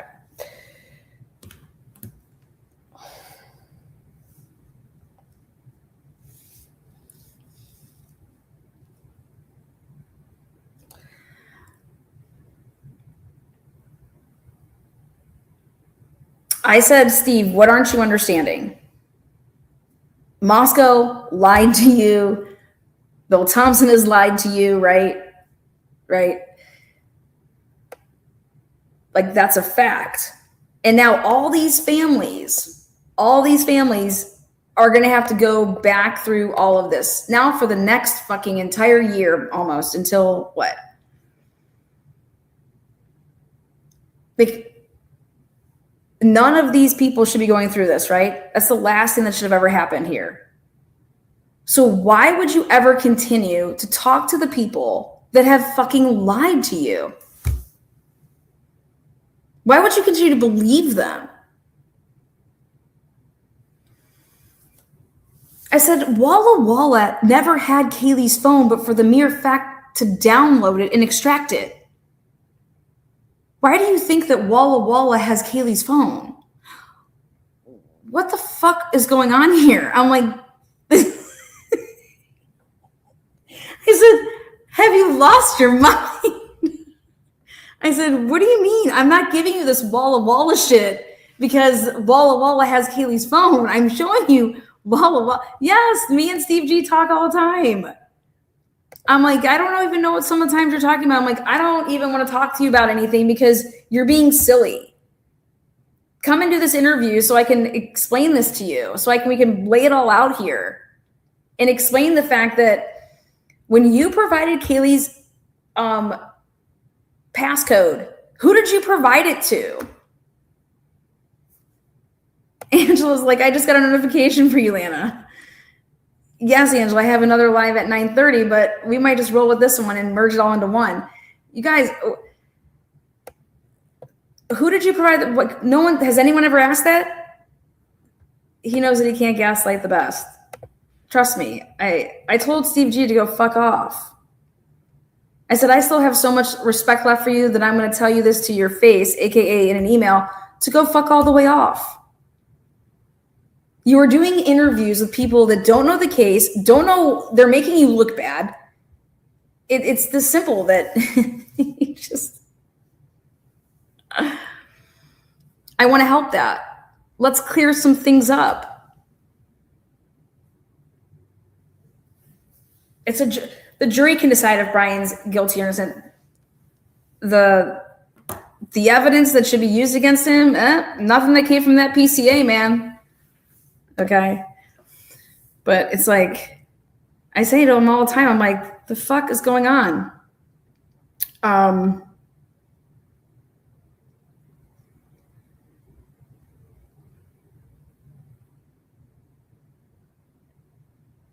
said, what's being told to you when you're, it's very simple. Maori, here's your report. This is what it says. Walla Walla. This is what fucking it says. Who's lying? Because this ain't a typo. This ain't a typo. Who's lying?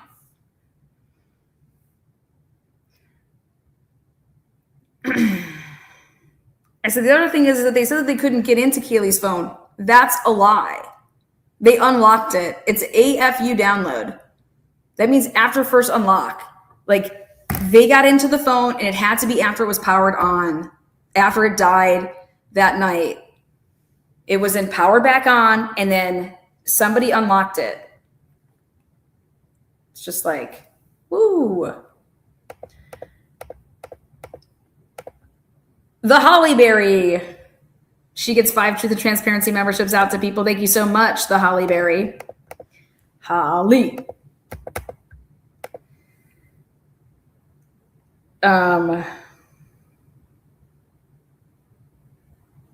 He told me that he suspects that they previously denied us access to Kaylee's phone on the grounds that they didn't have access to it. I am wondering, instead of simply telling us we transferred it to Walla Walla and that we would need to request it from them, we were left in the dark hoping they would never request and know which right party and to get physical access to it. I'm like, what the fuck are you talking about? That was in 2022 that Walla Walla had it for maybe 2 hours. I'm like, you don't think that I'm this dumb and you can't be that stupid, right?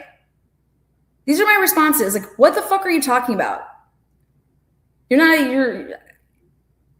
not this lost and I'm not that stupid. So he's trying to explain to me that he's trying to piece this all together. I said, you don't need to piece shit together. I already pieced it together. They're lying about your daughter's phone. Maori was running around with it and whoever the fuck he was sharing it with, period, end of story. That's what happened here. And they tried to lie and say that they did not have it for 4 or 5 days. And I said, what happened during those 4 or 5 days? Was the LinkedIn deleted? What the fuck was going on from November 25th to November 29th? Look back and start going through your text messages, start going through your screenshots, figure out what the fuck was going on, because they had your phone, your daughter's phone, and they lied and said that Walla Walla had it. And they were in the bitch. Okay? They were in it. There's no, like, the fuck's going on here? I don't play games. I'm like, this is, what are you talking about?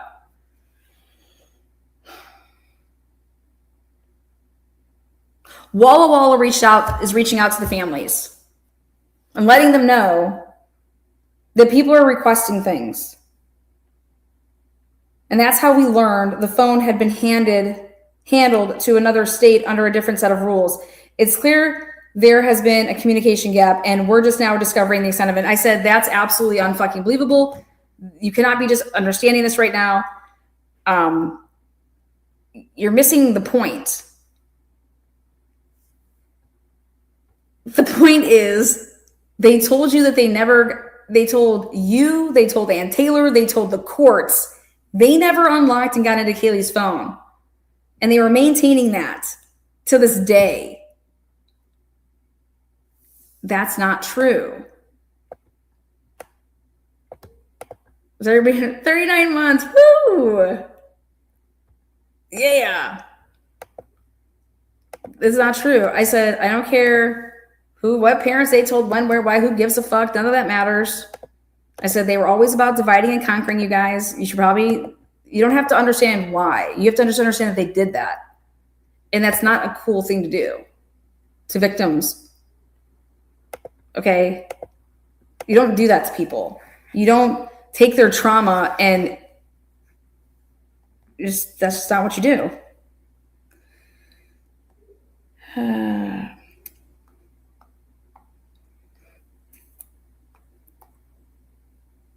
I said, I have no idea why you would be under the impression that this is all new to you.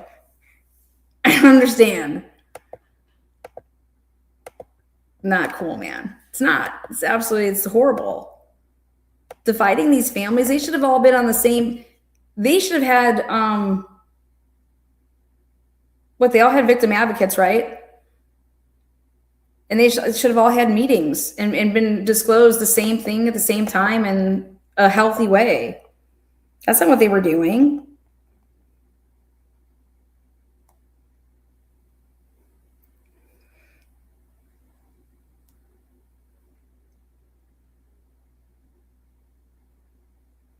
I said, I just giving you a heads up. I don't think that there is anything that's going to stop all of this stuff with Kaylee's phone coming out.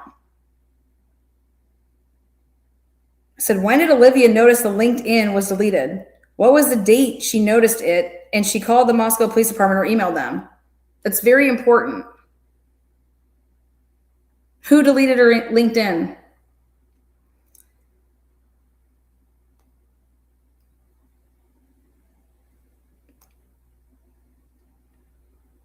So I said, Steve, the Walla Walla stuff was done in November of 2022. No one would tell you to request it from them. Nobody. In fact, Maury would want you to stay as far away from Walla Walla to truly see and find out what he did in this case. Which was he ran around with your daughter's phone and hid it from the investigation when he wrote a report dated 12/5/2022 stating he didn't have Kaylee's phone from 11/25 to 11/29 because it was in Walla Walla. Still with Detective Ruckert. The type of extraction done on your daughter's phone by Walla Walla was an AFU, which is after first unlock. Ask the Barnharts how that was possible if Kaylee's phone died the night of the murders and was off then from that point when the phone would reboot up from being dead.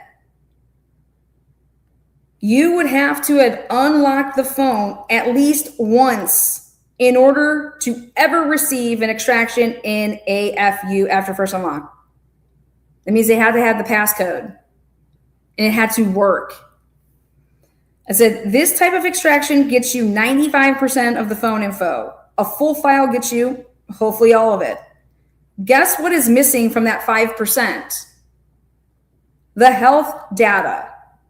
AKA the steps and stair movements from like the data from the phone when you're moving and walking around and it's counting how many steps you're taking. Or if you elevate, chances are you went up a flight of stairs once you get to, however many meters it is up.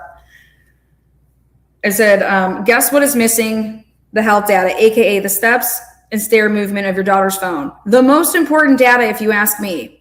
Your daughter's extraction used Gray Key software tools and has the first pages of the extraction, and it will tell you, ask Cy to give you those first 2 pages of the Gray Key printout that shows what kind of extraction was done on Kaylee's phone.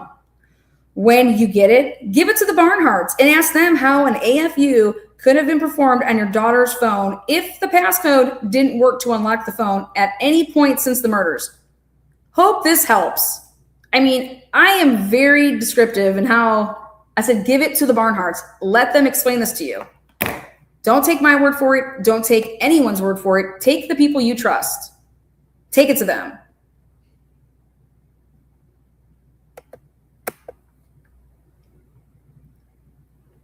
The better question is it's not why the health data would be missing. It's somebody knew that if you, to not do a full file system on Kaylee's phone and to just do an AFU because they didn't want the health data downloaded. Because they knew it would blow the fuck up Dylan Morton's fucking statements. Kaylee's phone destroys Dylan's statements. Absolutely destroys them, in my opinion. Who would know how to extract that? I'm talking about all these different, it's about who would know the loophole to say that you have the balls to go and talk to all these little people and to say, listen, this phone we want this phone to be done in a limited fashion, which is after first unlock. Because we're not going to get the health data, the steps, this phone moving. It's not going to tell you who took the steps. It's just going to tell you when the phone's last movements were. And at different times when it's moving. Like if Kaylee was just up and about all night until 4 a.m., when she walked up the stairs and Dylan's like, yeah, then Kaylee says, oh my God, there's someone here. Or does this phone stop and it never takes another step after 2:53. When does the phone stop moving? Was this phone messed with at any point from 2:53 a.m.? What if this phone has 200 steps from 7 a.m. to 8 a.m.? That means dead people can't walk around with phones. So why was Kaylee's phone moving for 100 steps from 7 to 8?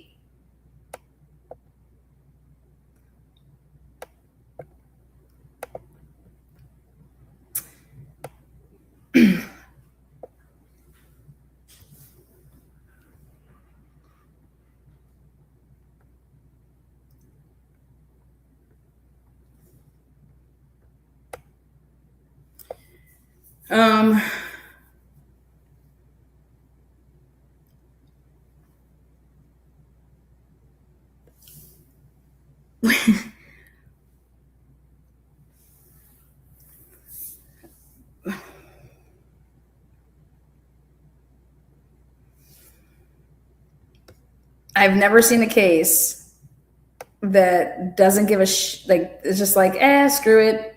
Health data is not important. When does, if Xana's supposedly walking around with her phone, taking your plate back to the kitchen, doing whatever the fuck, going downstairs to get the phone or to get the food, comes back up, that'd be a flight of stairs. Show me that Xana went down and got her food from downstairs on the first level. What if Dylan's phone went up a flight of stairs at 4 o'clock? Wouldn't that be interesting? And Xana's didn't.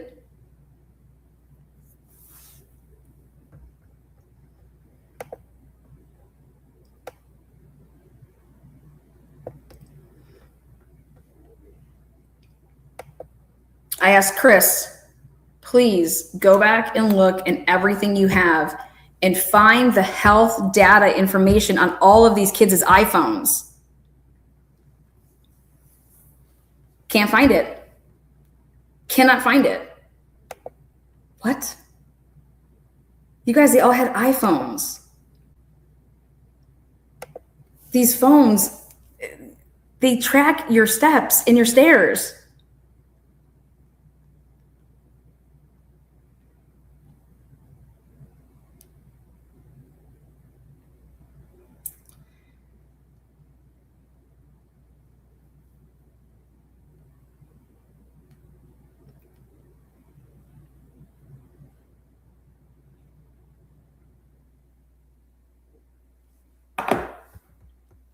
Let me just remind everybody what I'm talking about.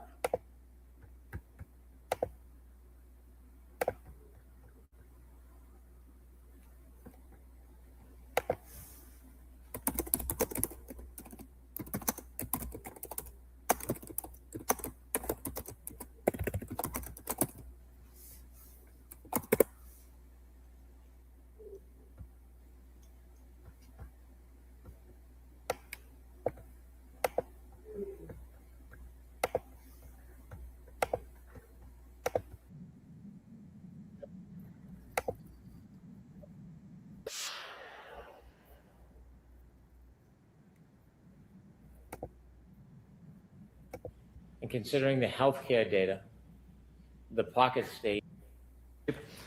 Phone call lasts 36 seconds. Start. I did, yes. And this combined, the SMS application is in use for around 11 seconds. A phone call is made from John to Jennifer McCabe. A phone call lasts 36 seconds, starting at 18 minutes and 47 seconds. That call ends at 19 minutes and 23 seconds, and the Hold on, right here. Start of health event, 3 flights climbed at 12:22 and 14 seconds. 3 flights climbed. And it is on this street. And he's saying this could also happen if you're in a car and it's just, goes up a hill or the incline, whatever. Sure, but guess what? It could also be that you went up a flight of stairs, right? Yeah, sure the fuck can. Dude, this is... Where is this? This is what I want to see for every single fucking person that died. I want to know they had their phones on them, and I want to know when they got home, what's the first thing you have to do when you get into that house? You got to take your happy ass the fuck up a flight of stairs. And I want to see when the first flights of stairs are registered for Kaylee, Maddie, Ethan, and Xana. Is that so fucking difficult to understand? Nope. When you go down a flight of stairs, it doesn't register.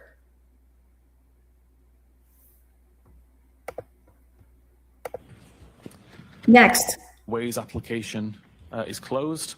And you can tell things like if the device was locked via lock button, then again, here's this end of health event, 3 flights climbed.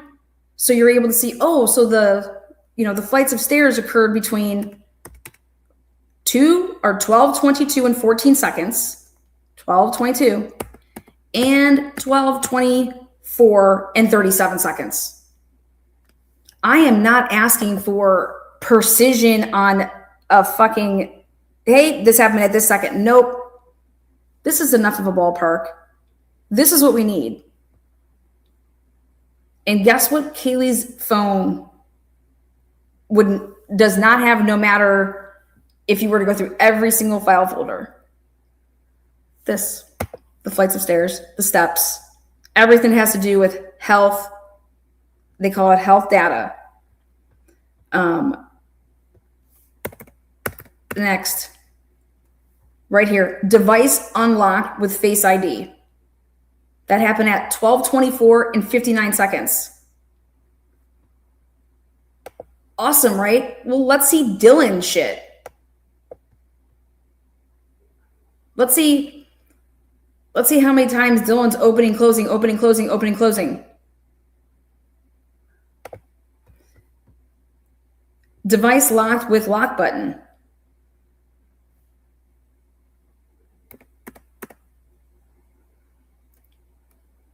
Device unlocked with Face ID. Pocket state. This is this new thing, which is so important. I want to see that happen in this isn't stuff that Psy does. This isn't what Psy does. Psy is a location expert. This type of shit, these are digital forensic experts that dissect the fuck out of the phone content in the back end of it. And that's like your Josiah Roloffs, your here, like Ian Whiffen, you know. But every expert's told things. How about right here? Incoming call, that's when it ended. So one that started answered 7 seconds. And so the incoming call was, remember, John McCabe, it was for 7 seconds. Incoming call ended. But let's go to these more steps here. Right here. Start of health event, 36 steps, 25 meters, that phone moved. And it's 36 steps. And it started at 12:31 and 56 seconds. And while during that 36 steps and during the 25 meters, all this right here, the pocket state cleared. And what that is when your phone goes from being, there was an event and you take it, you put it into your pocket. And the reason it's calling it a pocket state is because it's just so dark that it's registering that. I want to check in. I would love to know if you put it in like a drawer at home and you opened it and closed it. I'm just curious about that. Application focus messages, I think that explain that because it's working in the background. Now it comes into, focus. Read message, pull behind me. So that's just when it was read, but that's not when it was delivered. There's a difference between reading the message. So the application focus was messages. So he is opening up that app. Okay. And then literally reading at 12:32, pull behind me. Then end of the application focus messages, then device locked with lock button for the last time. That's the type of shit we want to see for Kaylee that night. If Kaylee went to sleep and she was sleeping, right?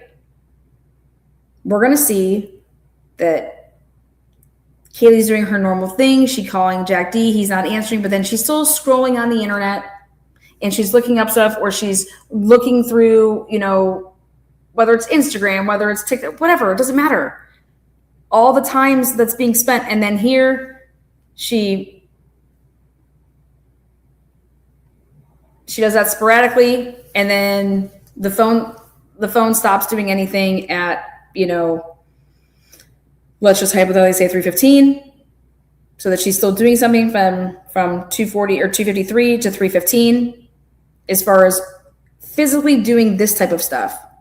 Like unlocking, moving, or like doing this work, not watching a YouTube video where that means we're talking about outgoing commands.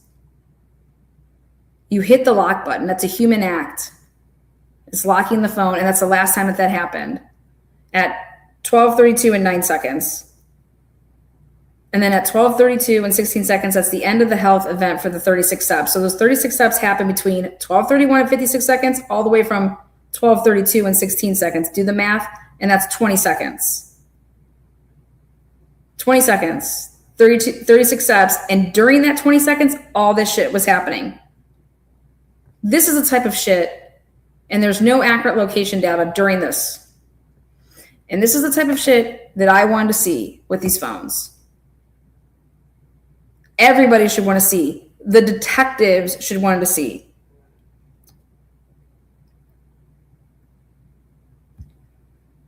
Bethany says she's sleeping by 2:30, basically. I want to see what Bethany's phone's doing. I want to see how many steps Bethany, and then in the morning.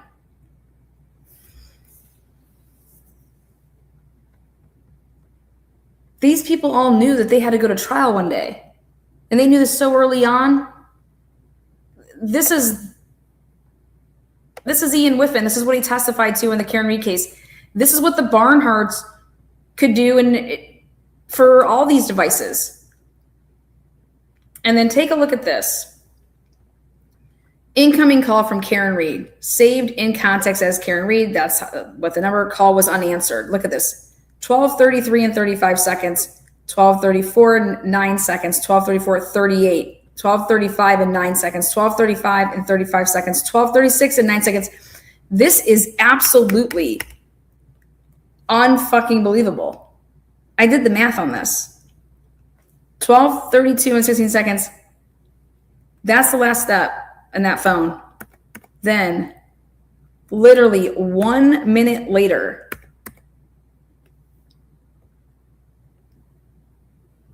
in like 15 seconds, not even, Karen Reed blowing up her boyfriend's cell phone. Like, ring, hang up, call back, call back, call back, call back, call back. Incoming call from Karen Reed. Call was unanswered. Call. Battery temperature. So they're paying attention to the battery temperature. Remember all this. 3-second voicemail message. 12:37. She just blows him the fuck up. Blows him up. Karen Reed. Look at this. You try to duplicate this, and it's like you're hanging up and calling back and hanging up and calling back and hanging up and calling back. And then here's Jen McCabe. Hello. This is the first unread message. It was at 12:40 and 31 seconds. Pull in behind me, 12:31, right? 12:32 is when he read that, whatever time. I think he read it 12:31.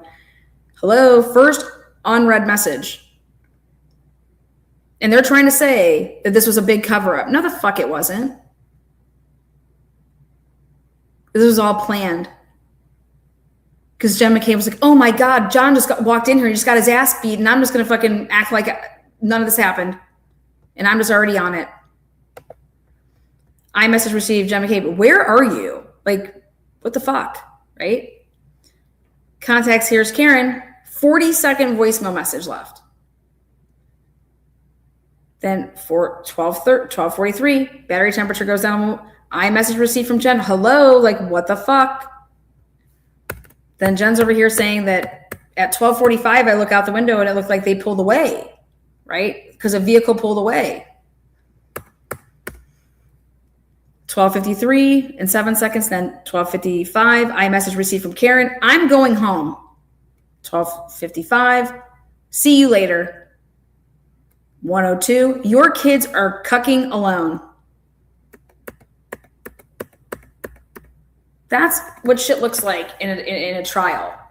The victims' cell phones. We don't have shit of this. Why?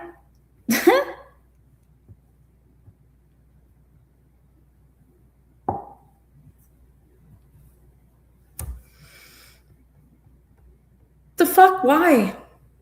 Who's to blame for this? How do we not have any of this? How is Ann Taylor not saying, well, let's try to extract these phones again? Because what do you mean we don't have health data?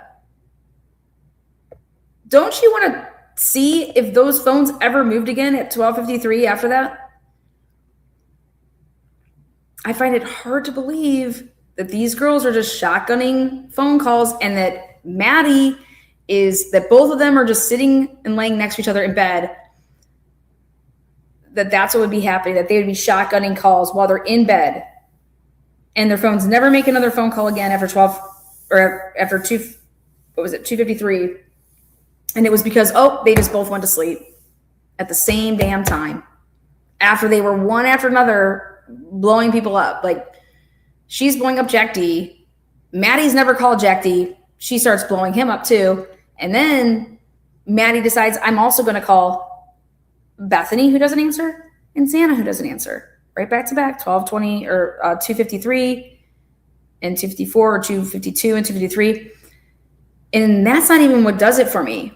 What does it for me is that neither one of those two, and main person here is Xana, never calls Maddie back, never texts her back.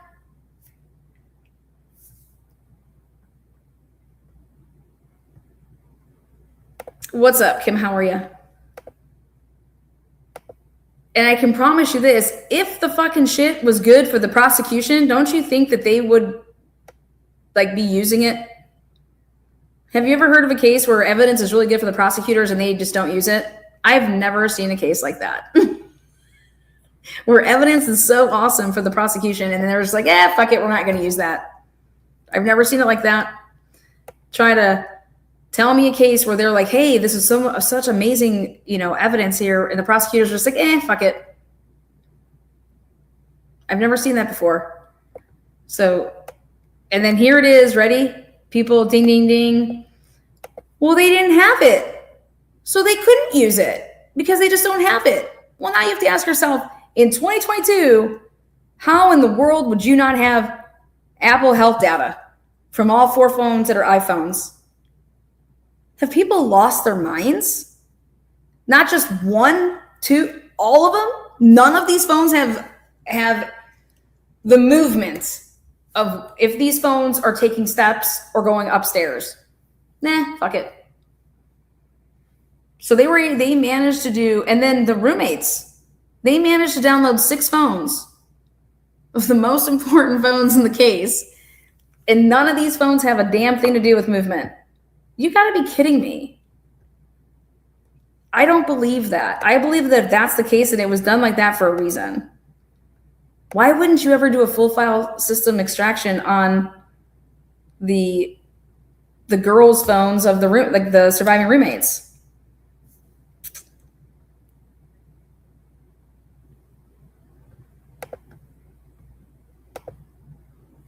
Here's Ian Whiffen, and he's like, why did the prosecution put such limitations on the Barnharts?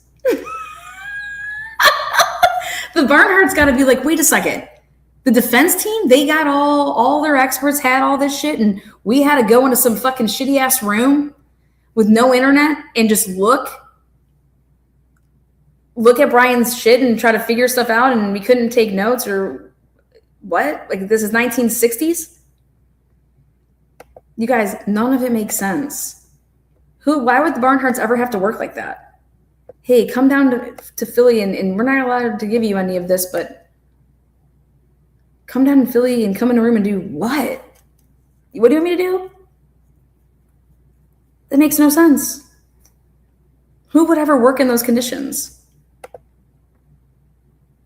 I wouldn't. I would laugh at somebody. If somebody said, hey, come and help me, but I'm not going to, like, I have the discovery and I want you to help me. I've been convicted and my lawyers didn't do anything for me and they're all, saying all these things, right? And I'm over here like, okay, well, I need the material so I can go through it. Oh, no. No. I'd be like, okay, have a good night. Have a good day. Have a good rest of your life. I'm not going to do it. I don't understand why the Barnharts were put into a room and asked to work under the conditions that they were asked to work in and how they could possibly be successful that way. Doesn't make any sense. In fact, it's stupid. It's the dumbest shit I've ever heard. And I can just tell you that I would never do that. Hey, can you help me with my case? Sure. You have the discovery? Yeah, but I'm not going to give it to you. Okay, well then I guess I'm not helping you because what do you mean? What am I helping?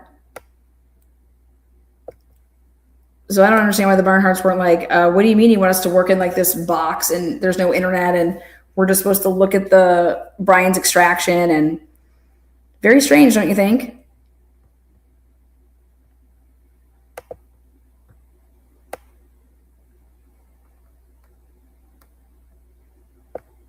Just like I think it's strange that Cy Ray would ever say that once he found out that it was this case, he had just because you sign on the dotted line to say that you're not going to talk about anything.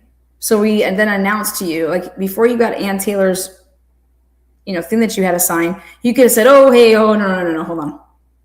Hold up. This is the case?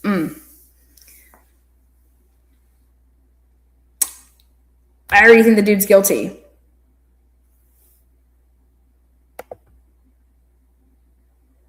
I don't care what you think. I want you to see this.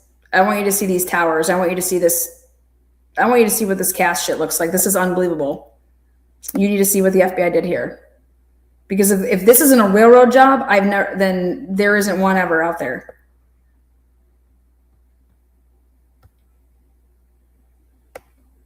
And then if the FBI is your main, what is it? Your main customer is the FBI, then why would you ever want to take them on? Why would you ever want to make your main customers look bad? What is that going to get you? A lot of pissed off people, right?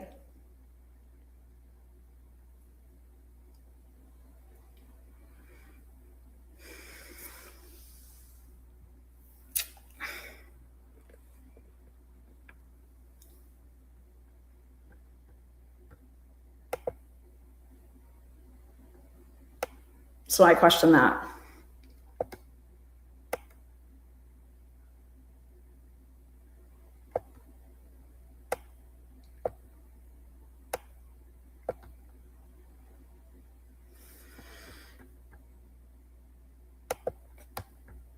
Time there, 12:30 was from 12:31:56 to 12:32:16. That the last interaction was at 12:32:09, followed by an overnight pocket state and an increased reduction in. Objection, Your Honor. Thank you. I need to hear the question first. What's the question? Including a increased. There's no further health data other than 36 steps that were taken that suggest that it moved after 32 minutes and 16 seconds after midnight. The battery temperature data. Right there. I want to see someone testifying to the movement of these people's phones. The health data suggests that that phone stayed in that spot. Because the moment that you pick up that phone, okay, and you walk with it and take a step with it, it's going to register a step. And this phone was in pocket state.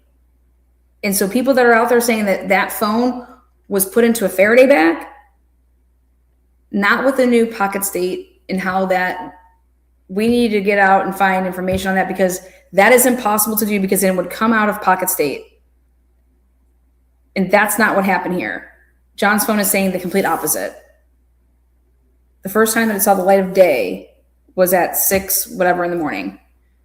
And this is the type of data that is so horrible for Karen Reed. True. I mean, this is facts. But the same thing would hold true in this case, which is something that would be so horrible for Dylan Mortensen, is that if we saw her steps that she was taking with her phone, and what if there were no steps between 4 a.m. and 4:20? What if Dylan Mortensen's cell phone had no steps, again, from 4 o'clock, let's say, until even like 4:21, 4:22?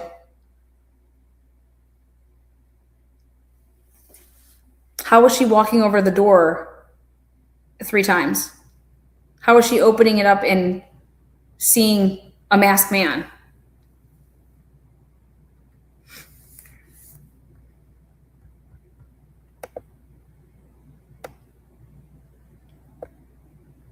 Same thing if they're going to say that Dylan Mortensen was sleeping at, so going back to this right here, device unlocked with Face ID, device locked with lock button. We'll get some steps over here.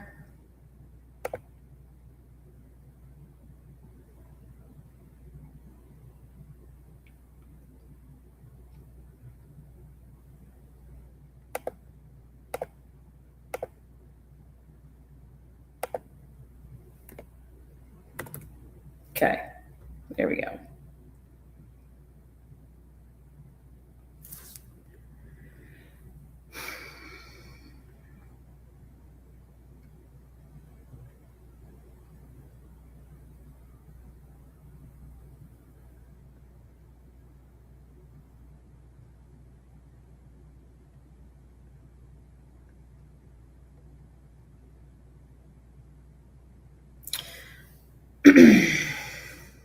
between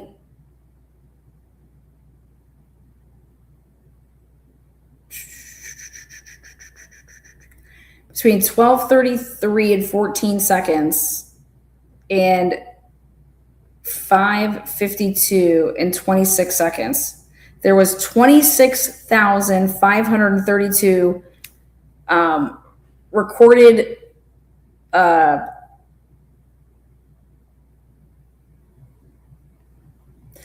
like basically transactions going on with your phone before this pocket state was cleared, meaning when it came out of your, if you're seeing light coming out of your pocket, coming out of your pants pocket, you pull out your phone. That means it just, from that amount of time, that's how many records created. And so for me, I want to see if that's even, this is John O'Keefe's shit from 2022 in January. I want to see all of this stuff for all of these kids they would have had the same thing if they did it in November of 2022.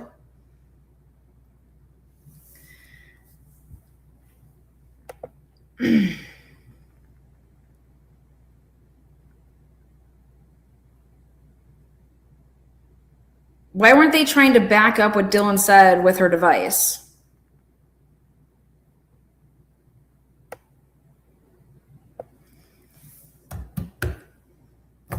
Because it doesn't back it up. They can't. How about though Kaylee? How about Maddie? They had their phones on them. Let's see how accurate it is by we have them on a camera at the grub truck, right? We can see how accurate this shit is because they're on a camera. Let's see how accurate it is with these steps.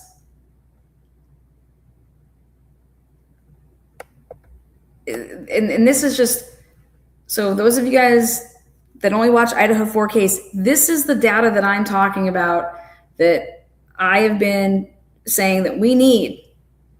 And it should have been there. But when you start digging and you start realizing that, wait a second, Kaylee's phone was downloaded and after first unlocked down, we're not even going to be able to get this shit. We're not even going to be able to get this stuff because somebody knew that if you download it in an after first unlock, if that's the extraction you do, that this is going to omit it. And that's just devastating. Devastating information. Devastating to hear that somebody knew. And if you're able to get into Kaylee's phone, then why aren't you just doing a full file system? I don't understand. And it was like, so Chris Rucker, my question would be is, if you were able to do it after first unlock, that means at some point somebody did unlock it, right? But then they're trying to say, because she should know, this girl should know, she's really good, I guess. You would be scratching your head to understand, well, why isn't the same passcode that was working before working now? Because she was able to do full file systems on those other 3 devices because they had the passcode. So I would just ask her, like, well, and I've already asked other people that are experts, and they say, I'm like, this is my question. Does this mean that Kaylee's phone was unlocked after it had already died and rebooted, right? It had to be unlocked because the only way that you're getting a download is after first unlock. And they're like, exactly. And I said, that is some fucking shit. That is absolutely crazy.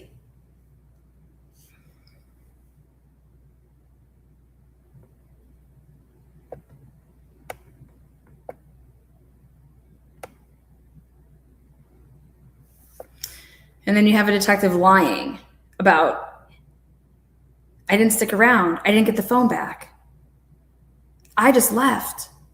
And Justin Dean went and picked up all 4 phones and came back with the 4 phones. No, the fuck he didn't. That didn't happen. Why would you lie about that?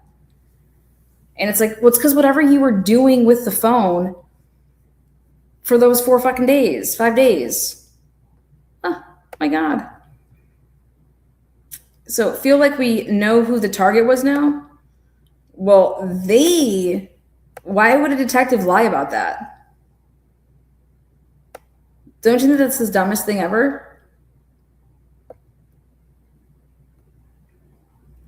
And why are you acting like you didn't look at her extraction? That, oh, I'll get to these when I can. I mean, you'll get to these when you can. Those are the most important extractions. And then if you did full file systems, where are Xana's, Ethan's, and Maddie's? Because I get that you did this to fucking Kaylee's, but where are those three? I want to see Maddie's steps. I want to see that phone. I want to know why her boyfriend and her didn't like text each other like good night or call each other or did they? And I want to know why fucking Ann Taylor didn't catch the fact that Mowry did this. I find it Turvey isn't wrong. There's a huge chain of custody issue with Kaylee's phone.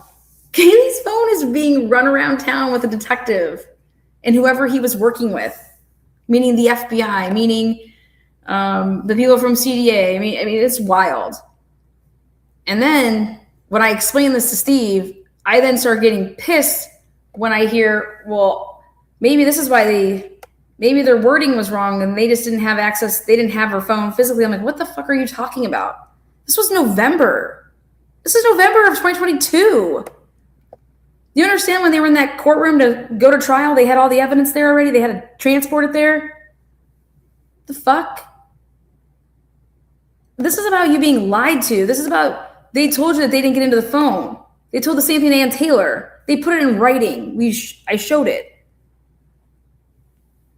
Like, and people are wondering why the fuck Brian Kober would take a plea deal?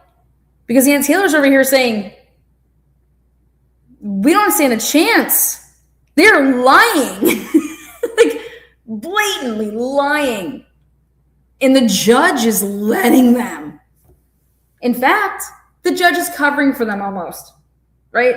Because then the judge is making arguments for them that they never even made in the orders. I'm like, I've never seen anything like this. So,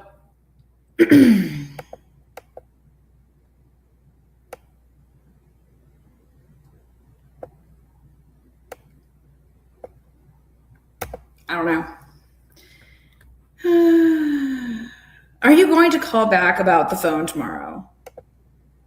Yeah, but I'm not calling Detective Mowry. I'm going over his ass. We're going straight to the top.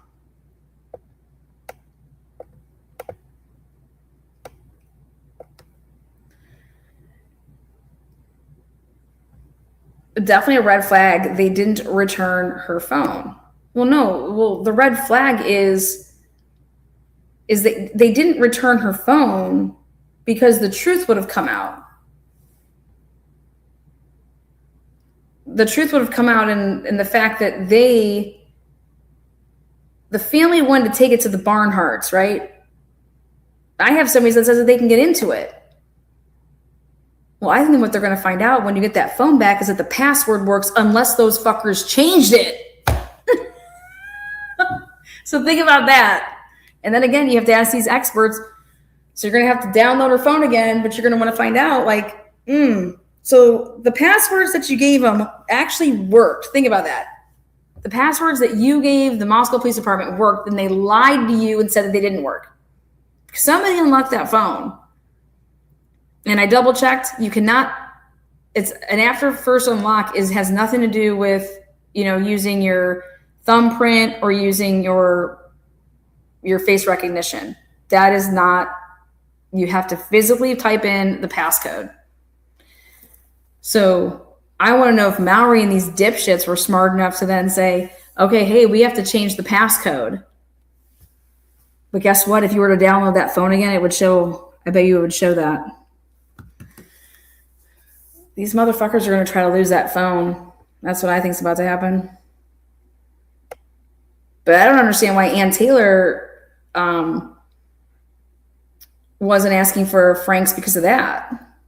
Like, that would have been one of the things I'm asking for Frank's because of. because I got an officer lying about not having Kaylee's phone. And this is during the investigation from November 25th to November 29th. And that's the time frame that you guys claim to fucking find my motherfucking client's car. The first date, the 25th, and then the 29th in the early morning hours, that's when those dipshits typed in his plate. But they typed in the PA plate first, and they were supposed to be driving around, and how could you see a plate that's not on a car anymore? And then they want to say, oh, it's because, fuck you. You're a liar. But that's the time frame that they're doing that. The time frame that Mowry's running around with Kaylee's phone and the extraction is November 25th to November 29th. Why is that important in this investigation? Well, I can tell you that flat out those are really important dates for Brian Koberger's name, because that's like the bookends of this WSU involvement of, oh, we were told to be on the lookout for a fucking white Elantra. And then we miraculously, Detective Love over here with the Pullman Police Department, they find his car and they just write it down on a piece of paper and they put it in a spreadsheet. And then, Daniel Snako over here and Christopher Whitcomb, they just find it 20 minutes apart on November 29th and they just say, oh, well, move on to the next. They don't write up a report. They don't do shit. Fuck these people. They're all liars. And I say, just trial time. Trial time. Y'all want to kill him? The only way you can kill him, right? Have a trial. He's fine to take it on. And I just said, well, regardless of the IGG, everything that was wrote in the probable cause is a lie. And so everything should be like, you're not able to use that evidence in a trial. And anybody that's saying that that's not the case is absolutely off their fucking rocker. It's the truth. And that's what the much larger issue is. And why can't Cyree come out and say that? Like, what the hell? Come out and say it. Come out and say, what's the much larger issue? And the much larger issue here is that you never had any probable cause for this man's anything until you wrote up a whole PCA that was all fucking lies. And you want to attribute these lies to the FBI, but they didn't just come from the FBI. They came from everybody. Everybody was in on those lies. And that thin blue line ain't so fucking thin, is it?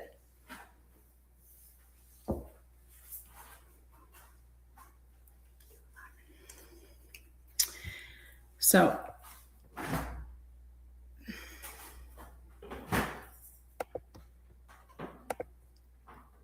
Greg is a longtime family friend. I will offer him the info, says Moscow snowing.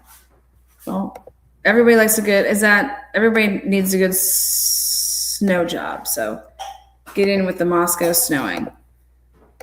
It's laughing at Atlanta. Who is it that you're intimidating again? Man, you cracking me the fuck up. Well, it's all of these assholes.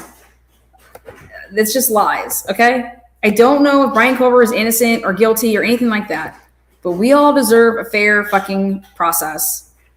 And I see nothing fair about this process.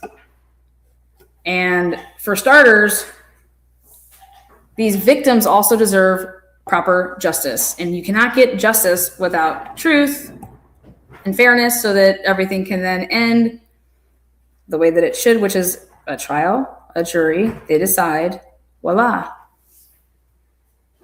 Okay? And people, why isn't mainstream media talking about this case anymore? Here, I'll show you a prime example. Let's see. Brian Etten. Did you guys see my example of Brian Etten the other day? I was like, hey guys, it's me. Thanks for coming to my channel. I'm just in the airport here. Did you guys see that? Priceless. You go to Brian Etten, investigates. Koberger. Brian Kober was in the victim's house before the murders. No, not that one. Brian Etten's talking about Lindsay Clancy. Brian Kober is talking about, okay, here. 11 hours ago.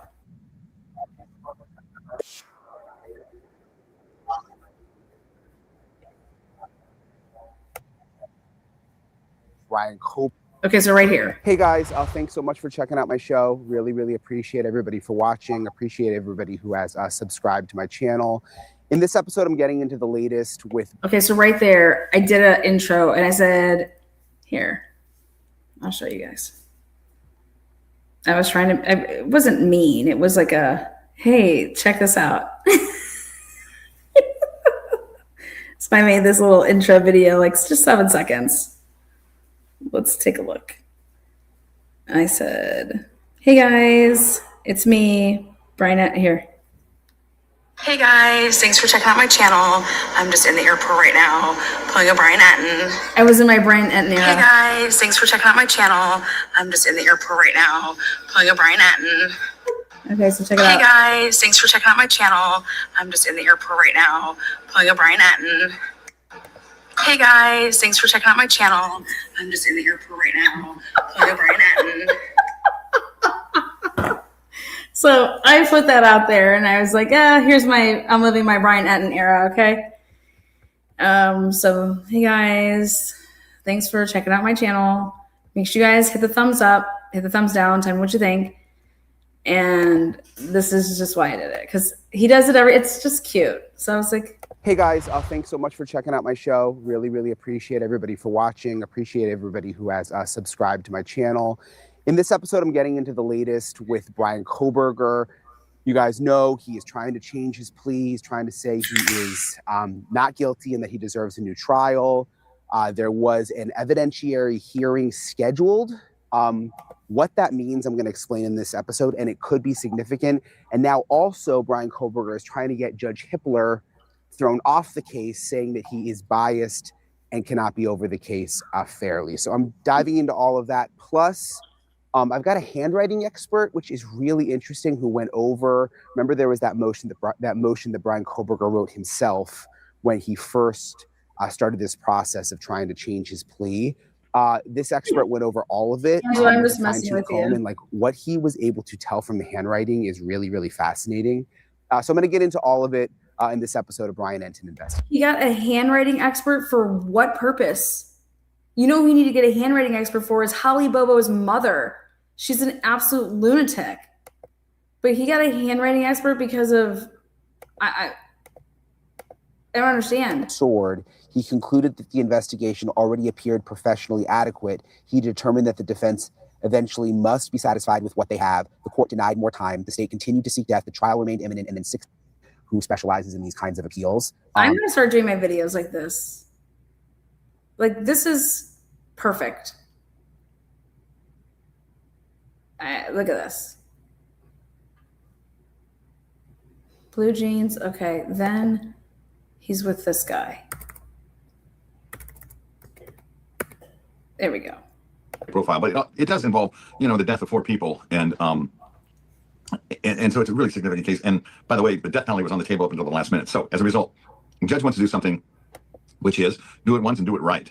Right now, the appellate, if this goes up on appeal for the denial of a new trial based on new evidence and so forth, you just have the petition filed by Kohberger. Hey guys, so I want to introduce you to the sponsor of today's video, Incognito. It's sometimes a scary thing to do, but if you Google your name and your state and your city, you will see just how many websites there are out there that have personal info, your personal in one place. They can't. Everything you got put on the record, okay?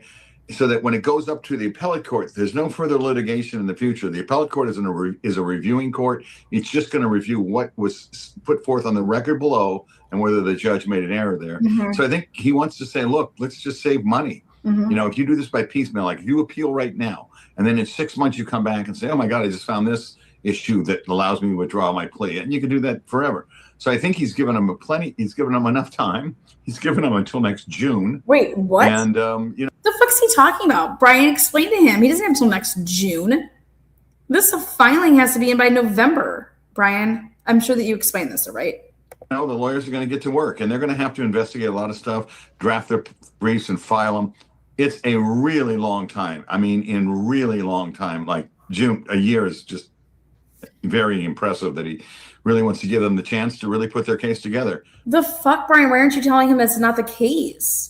Why is this man under the impression that that's the case? Oh my God, Brian. You guys, this is not reality. The reality is that Judge Hippler put together. The fuck is he talking about? This is not like these aren't the parameters. I mean, just by God. Brian's defense team is asking for an extension because, dude, you want me to get in all this stuff when? I have to investigate all this. I have to do all of this shit. Brian N just sits here and just is like, fuck, hey, man. Yeah, I'm going to let him think the wrong information. Thanks for this amazing information that's not off of the information. I mean, at the end of the day, if everything he says is true in his pleading, I still don't think they're going to set aside the plea. Ryan Atton, you should be like, wait, why? And I also don't know if it's in his best interests, because I think I also don't know if it's in it. Dude, what the fuck? Brian, what do you have to say about this? he narrowly escaped the death penalty. He narrowly escaped the death penalty. He clearly doesn't give a fuck about the death penalty. And so it's just, natural reaction, human reaction. We're supposed to take, emotion out of the system, the criminal justice system. But look, if they allow him to withdraw his plea and they put this family through a trial and they convict him and the death penalty is on the table, I mean, there's not going to be a lot of sympathetic people in the prosecution's office, and there's not going to be a lot of judges that are overly sympathetic about not sustaining the death penalty. So I think that, they may not be doing many favors if they grant the petition, but I think what they're going to do is give him a really fair hearing. So there's no questions, because we all know there's all these kind of conspiracy theories going on about this murder case, which to me... Oh, if they give him a fair hearing, it's on. I'll tell you that right now. I cannot believe that anybody can sit here and say if all of this is accurate, he still doesn't have a chance. Wait, excuse me? And then, Brian, wouldn't you butt in and say, like, wait, what do you mean if all of this is accurate, he still wouldn't have a chance? Isn't this what these are constitutional issues, man? So our constitutional rights mean absolutely nothing in this country? Who is this fucking dude? I gotta call him. Who is this man? I feel like you were getting the wrong information. Unbelievable. The appellate court is a reviewing court. It's just going to review what was put forth on the record below and whether the judge made an error there. So I think he wants to say, look, let's just save money. If you do this by piecemeal, like if you appeal right now, and then in 6 months you come back and say, oh my God, I just found this issue that allows me to withdraw my plea. And you can do that forever. So I think he's given them enough time. He's given them until next June. And, the lawyers are going to get to work, and they're going to have to investigate a lot of theories going on about this murder case, which to me just make no sense at all. But nevertheless, I think he wants to wants to do it right. And he's not going anywhere. He's sitting there. And yeah, it puts the family through it, but it's not so much about the family having to testify. It doesn't give him finality. I understand that. But I just think that it's probably not the worst decision to give him this hearing, and giving him a year to prepare is in essence saying this is your shot, and you got one shot, and I don't think he's going to grant it. So Okay, let's hear Brian's question. Evidentiary hearing like this, when you say a year to prepare, so he's been appointed a public defender to help him with this process. Do you expect this to be like a really intense, are they going to do all sorts of research, and is this going to be a big hearing that we see? Somewhat. I think number one, they got to keep their eye on the ball. They got to make sure. What was that, Brian? This is the question that you asked. You didn't say, wait, what do you mean he doesn't stand a chance? These are some serious grounds and some serious constitutional violations. What do you mean if everything's true and Ann Taylor's lying about, I told you guys I wasn't prepared. What do you think I'm going to say? And then I let off with a lie and my client's lying and we're all just fucking lying here to get this plea deal because, what? So an evidentiary hearing like this, when you say a year to prepare, so he's been appointed a public defender to help him with this process. Do you expect this to be like a really intense, are they going to do all sorts of research, and is this going to be a big hearing that we see? Somewhat. I think number one, they got to keep their eye on the ball. They got to make sure they got to make sure that the DA doesn't introduce more evidence to prove his guilt, irrespective of what his lawyers did or didn't do, and so forth. What? It's the only thing on his lawyers, and his lawyers are going to have to do a lot of research. They didn't try the case. They didn't have the case, so now they're going to have to learn about it. And then once they learn, what evidence? He doesn't know shit. What evidence, motherfucker? What evidence? Okay, what new evidence? What are you talking about? They're going to have to investigate what he claims that happened, that the lawyers pressured him, that his family was there pressuring him, that he was told these other things, and that this new evidence is helpful. That new evidence is not going to help him. I don't care what, I just don't think so at all. But this, hair follicle of hair, or whatever, it's in the palm of the hand of the victim, it's not enough. This is not going to be enough. But so to answer your question more concisely. What are you talking about? This is about violations of our constitutional rights. This is about a judge not granting more time in a capital death penalty case when your attorney is telling the judge, I cannot effectively represent him.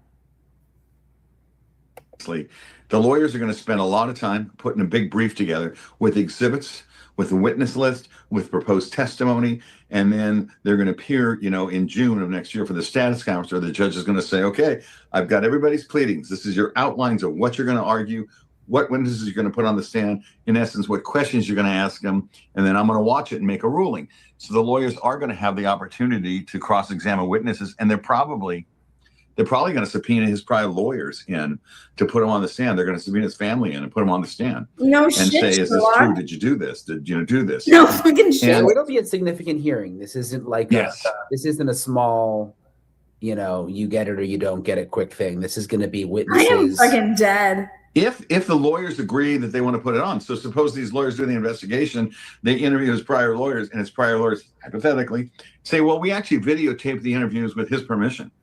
We interviewed the time with his position, the time we spoke with him about pleading or not, he allowed us to.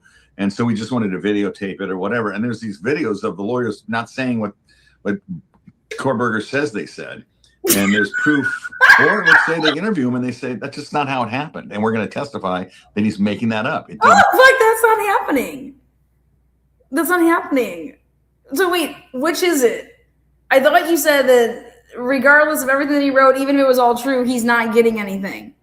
Now you're here saying that, well, happened. And if they interview the family and they say he's making that up, it just didn't happen, then I don't know how his lawyers, his public defenders are going to go on, where they can put him on the stand and say, what happened, Brian? And then when he's done, they'll say, well, unfortunately, we don't have anybody to corroborate your story. So I think you'll learn a lot more when they file. What a worthless interview. Brief, like a pre-hearing brief. This is so your question is this going to be a long, drawn-out evidentiary hearing with witnesses?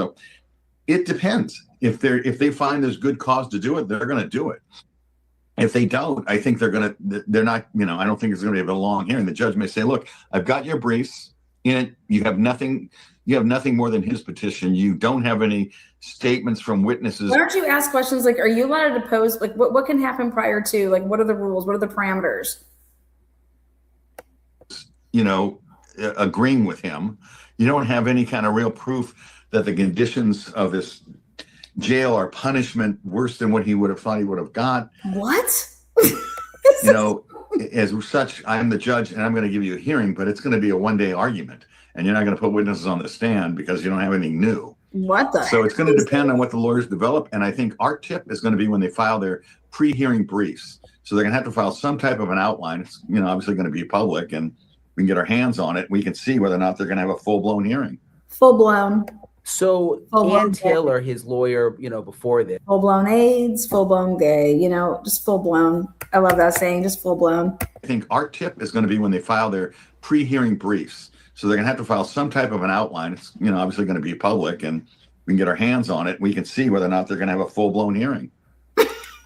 So Ann Taylor, his lawyer, before this, when he was going through the whole process, I saw her, I was at almost every hearing and she seemed really competent. And like most people agreed, she did a pretty good job. Really? Because last year, 2-3 years ago, you guys were all calling for her job because she was Kara's attorney at one point. Remember that when you guys worked at News Nation over there and you guys were like, woo, yeah, let's get her fired. What is this guy doing? He's itching his ankles. Who's biting his ankle? Is there any chance that she would, I guess it's saying like fall on the sword for him? Like, do lawyers ever admit like, yes, I did make a mistake, just to kind of help him out? All the time. All the time. Lawyers will fall on the sword because I'm telling you, man, there's so many criminal defense lawyers whose first concern is their client and not themselves. And they will fall on the sword and say, yep. So, but, you know, will they lie on the stand? The answer is going to be no. What? But will they admit when they've done wrong? Sure. If it makes them look bad, will they admit wrong? Sure. So if they did something that makes them look bad or even is unethical or even illegal, by the time this comes in front of a judge, they're going to admit it. I mean, if I'm telling you, their first duty is to the client. And so wait, what? Dude, he's all over the place, Brian. What is this man? So what you're saying that Ann Taylor is going to do what? Just lie again? Most lawyers, good lawyers like her, honestly, if they did something wrong, they're going to admit it. They're not. What if she didn't do something wrong, but just could she still want to help him? That's our second scenario. They're going to do everything they can to still. What is he doing? Protect him. Okay. And that is by not answering questions, refusing to testify, being ordered by the judge to testify and not testifying, refusing to. And then the judge is going to have to order her to testify. And then she's going to, answer truthfully, but not throw too much stuff in there to hurt him. Most lawyers are incredibly protective. Good lawyers like her are very protective of the client.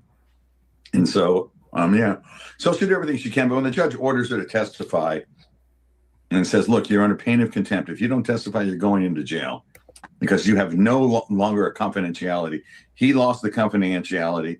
He's the holder of the privilege. When he puts it in play and says, my lawyers told me this, it was the wrong advice. He's breached the attorney-client confidentiality. He's the holder, not her. He's the holder. So when he's breached it, she has to answer questions from the judge. And the judge says, look, you're on the witness stand. You've been sworn. You've been subpoenaed. You're here to give evidence. And, I want you to answer these questions. Some lawyers will say, doesn't matter. I don't do that. And they will go into jail and they'll go into contempt. Not many, but some will. Going off and holy shit, this is way funnier. I'm going to answer. And it could hurt him and they'll do it. And there's a large volume of those as well. So if they have this evidentiary hearing and this judge decides, there's not enough here, he can still. This isn't the appeals court, right? There's still. What happens next? So the way it works is the trial court tries cases. Okay, the appellate court reviews for errors, and the Supreme Court teaches. Okay, and teaches us what the law. That's a great way to do it. That's the best thing he said all day, right there. Is. And the problems develop when everybody's trying to do the other person's job. And so the trial court is going to get all the evidence on the record, everything. You want to testify, Brian, get on the stand. You want to put your lawyers on the stand, put them on the stand. The DA's office wants to put in new evidence of his guilt, put it on the stand. Let's go. And they're going to fill the record. And the judge can, if they want, rule against him, and then he appeals. But on appeal, the appellate judges sit there. They only going to look at the record below. There's no new arguments, no new evidence raised. They're reviewing for errors. What? Okay. And so that's what this judge is doing, is giving a long hearing. So now the appellate record is very clear because often these hearings, Brian, you didn't tell him that he's trying to kick off Hitler because Hitler is so biased?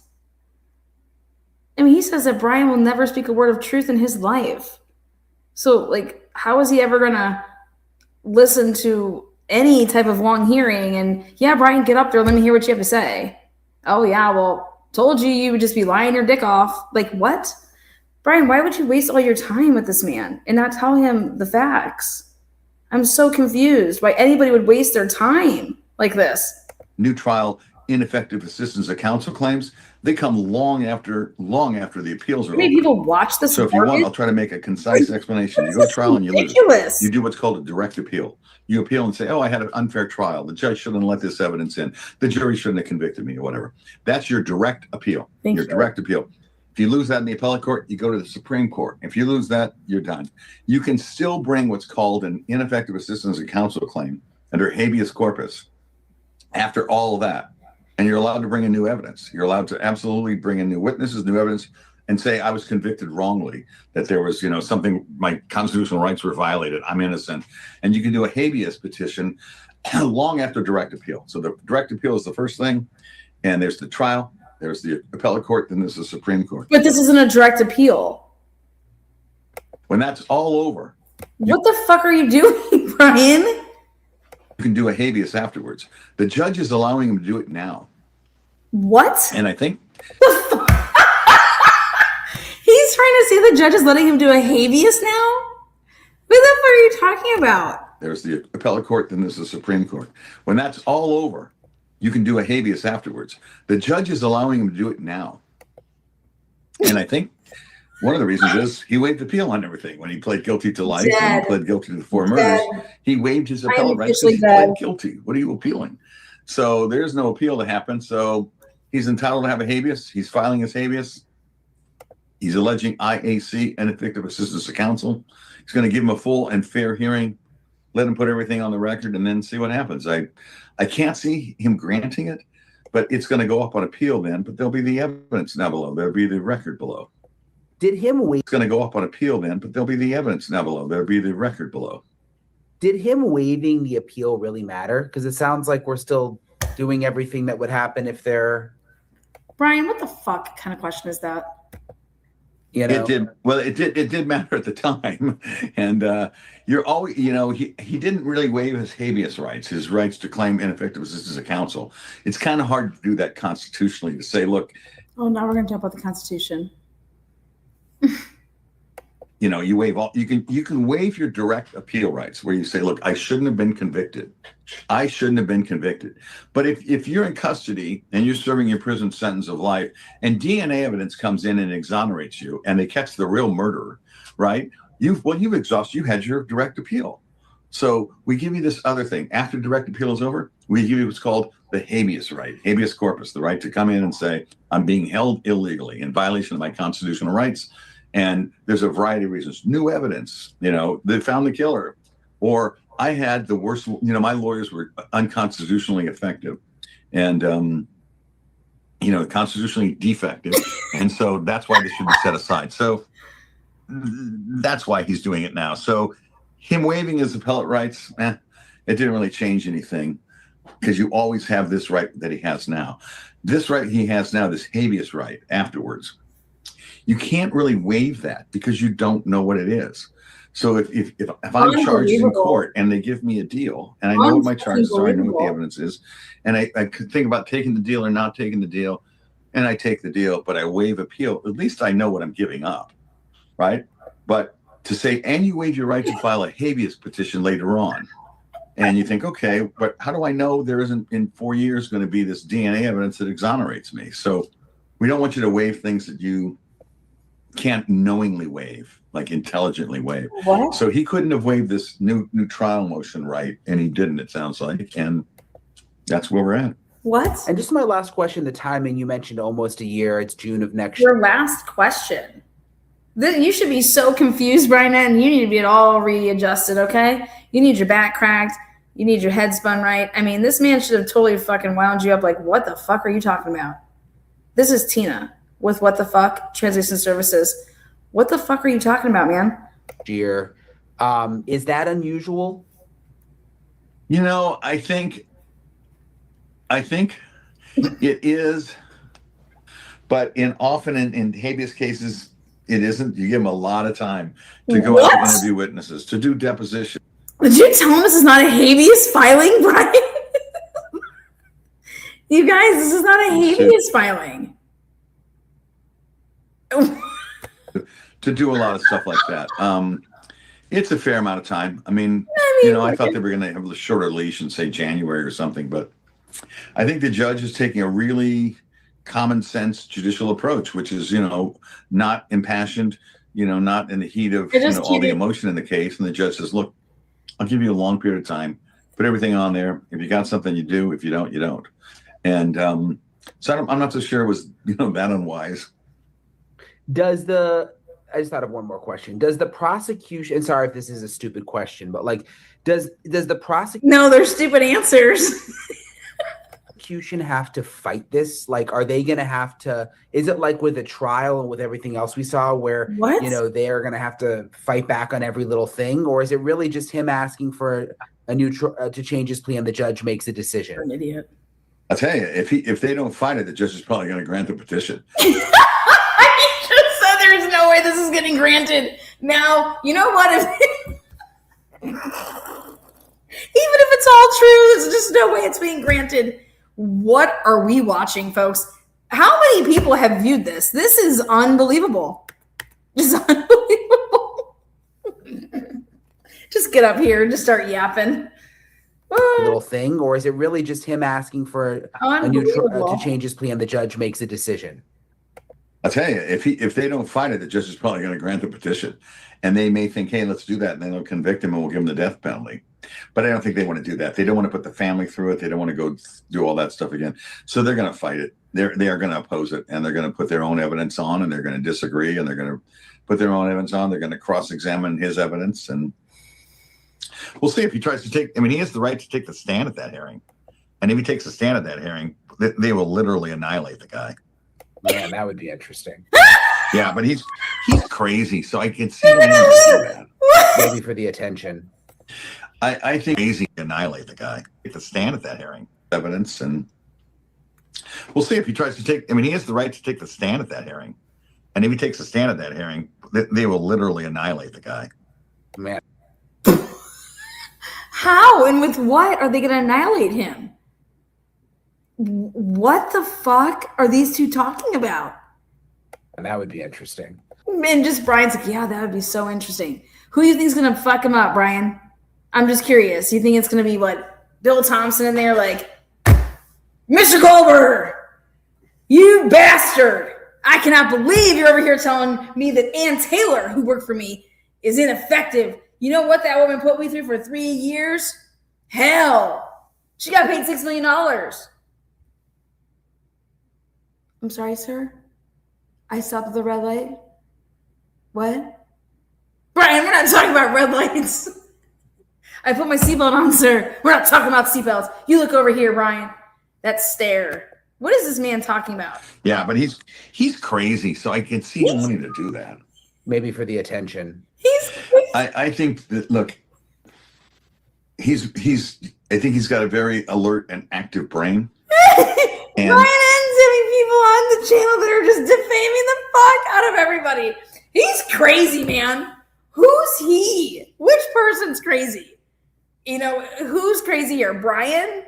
Brian's crazy for what? Finding this? he just doesn't want to go sit the rest of his life in prison, so he's coming up with this. Okay. Really appreciate Mark for taking the time to talk with me. Wow. The other thing I wanted to get to in this episode, which I've been Brian's like, I've heard enough. I've heard enough. Now he's like, I have a handwriting expert. to do for a while, that he what it could mean. I mean, it's not very good This is handwriting, the but there are easy- specific things in his handwriting that handwriting experts have zeroed in on. And I've always tooth comb these written people who can look into handwriting and body language and see things that kind of us normal people. But I hadn't seen his handwriting very much. I mean, a couple of signatures here and there throughout the case, but never. Oh my God. Brian, you said you went through the entire discovery. You know all those notebooks that were at his apartment? All those papers and shit? I'm dead. I'm fucking dead. I can't. You've never seen Brian Kober's handwriting? Handwriting very much. I mean, in our case, since the beginning, I've been to most of the hearings, but I hadn't seen his handwriting very much. I mean, a couple of signatures here and there throughout the case, but never, something to really look at, like what we saw with the paperwork that he filled out, not only for his grievances, but also, with him trying to now get an appeal and change his plea. What stood out to you the most when you were looking over those things? Yeah, I agree with you. He's been an enigma because he doesn't talk much in interviews. So we first got a glimpse of his signatures, a year ago, and I was confused. Like, I'm a professional at this, and I was like, "Oh my God, is this guy like third grade education? Like, why can't he write?" And when we finally saw, Yeah. So what do you think about him and a knife? if he can't write? How did he get those ear to ear, very meticulous ear to ear, I don't know, signature wounds? His natural writing, it was also a little bit confusing because he had such odd, small, honestly creepy handwriting. And it does have a meaning, and I'll get into that, but I want to say with you is handwriting and body. I've never heard anybody refer to anybody's handwriting in my life as, man, you have such creepy handwriting. What? Creepy handwriting. Every which way they try to insert this word creepy, it's very interesting. It's so good because it is the physiology projecting itself, whether it's a tick or an eye movement, but the handwriting is brain writing. So after 100 years of research, these little bitty isolated traits like the D in Brian's handwriting tells us something really interesting. The D, what stands out to you with the D? The D's are about half the size they should be, and they look like sort of a backwards sickle, that evil thing the devil has, like an axe of some sort. And that trait is isolated into the lexicon of handwriting university as someone who likes revenge. And I didn't create this trait. It's not in the books in the 60s. One of my business partners, Pradeep Kipalani, told me this. And I said, Pradeep, I don't believe that everyone that has that likes revenge and needs to have the kind of evil. And he goes, no, they're not evil. It's that they have a sense of wrong, like they're victims, and they can justify hurting people that wrong them. And I was like, oh, that's really interesting. And he goes, hey, some professional athletes have this too, which is what makes them great. I don't think Brian is a professional athlete, but that anger and that justification for harming somebody, I think it's a right on the nose with that sort of revenge D. Yeah, I'm looking at the D right now. It is kind of, trying to think how he even. You guys know what I'm thinking right now. Come on. Go get that revenge D. The dick. Go get that revenge D. Oh my God. What? Been wrote that. I don't think I've ever seen a D quite like that before. Well, most people write D's, especially in cursive, with up and they make a loop. And that loop has a lot of meaning, sensitivity, etc. Ryan Henton's like, I've never seen a D like that. I don't think I've ever seen a D quite like that before. Well, most people write D's, especially in cursive, with up and they make a loop. And that loop has a lot of meaning, sensitivity, etc. If you skip that loop and then you don't complete it, it ends up almost looking like a little axe or a shovel or something very odd. And so, like I said, I don't know that that's 100% true in everyone on the planet. But when I see it and Pradeep sees it, we wonder what kind of sort of revenge or justification people can make. And combined with other traits, which we'll get to, it could be really dangerous if you're their enemy. I grew in every one of them with up and they make a loop. And that loop has a lot of meaning, sensitivity, etc. If you skip that loop and then you don't complete it, it ends up almost looking like a little axe or a shovel or something very odd. And so, like I said, I don't know that that's 100% true in everyone on the planet. But when I see it and Pradeep sees it, we wonder what kind of sort of revenge or justification people can make. And combined with other traits, which we'll get to, it could be really dangerous if you're their enemy.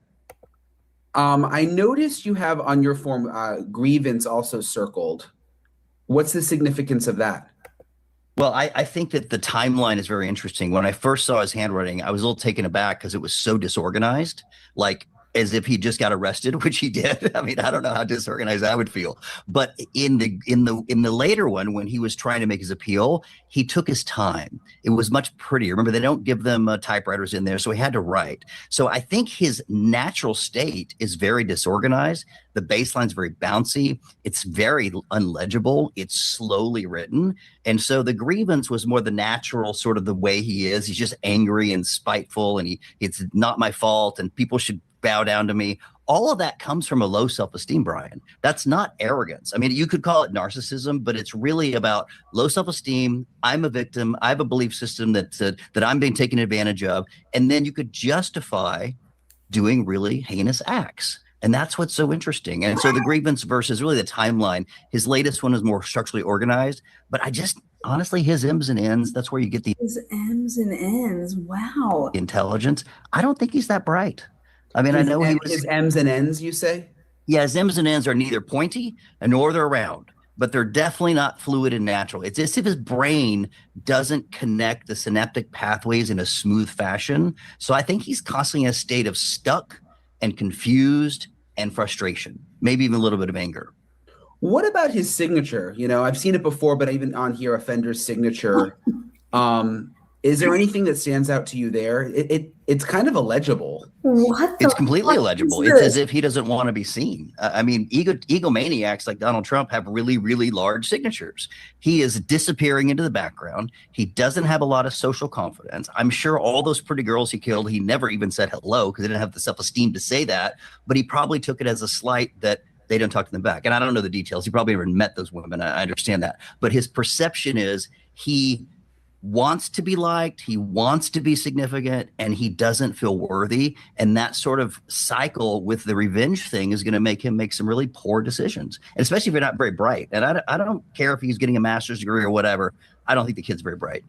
It sounds like revenge is something that keeps coming to your mind overall when looking at his handwriting. Well, first of all, we don't have cursive, and cursive is what most of the last 100 years have been based on. So when I have printing, I've got to hopefully find something that's so unique that you and I don't have it, but it also has a meaning that we can agree on. So things like low self-esteem and the low T-bar, the M's in intelligence, the D in which revenge, and you start stacking those together with this small, compressed, disorganized handwriting. And then me with my 30 years of experience says, what could that mean? How could this person be damaged? How does that come out? And I do my best not to say, I know this guy killed them, filter it. I look at everything sort of as a therapist of like, why would this person come to this conclusion? Why would this person feel hatred? What happened in their childhood? And I always go through that filter, and I tend to pretty. So Brian Enton had basically the way that I look at this is a medium handwriting person. Like I thought we were comparing like to see if he wrote a letter or something. This is just for you to say, hey, his handwriting tells me he's an absolute fucking everything that we're hearing. And look at Brian. He's like, Brian, why did you put this out there? Good analysis stacking the traits together. I think that's why I've had a 30-year career. I think that's why I had a 30-year career.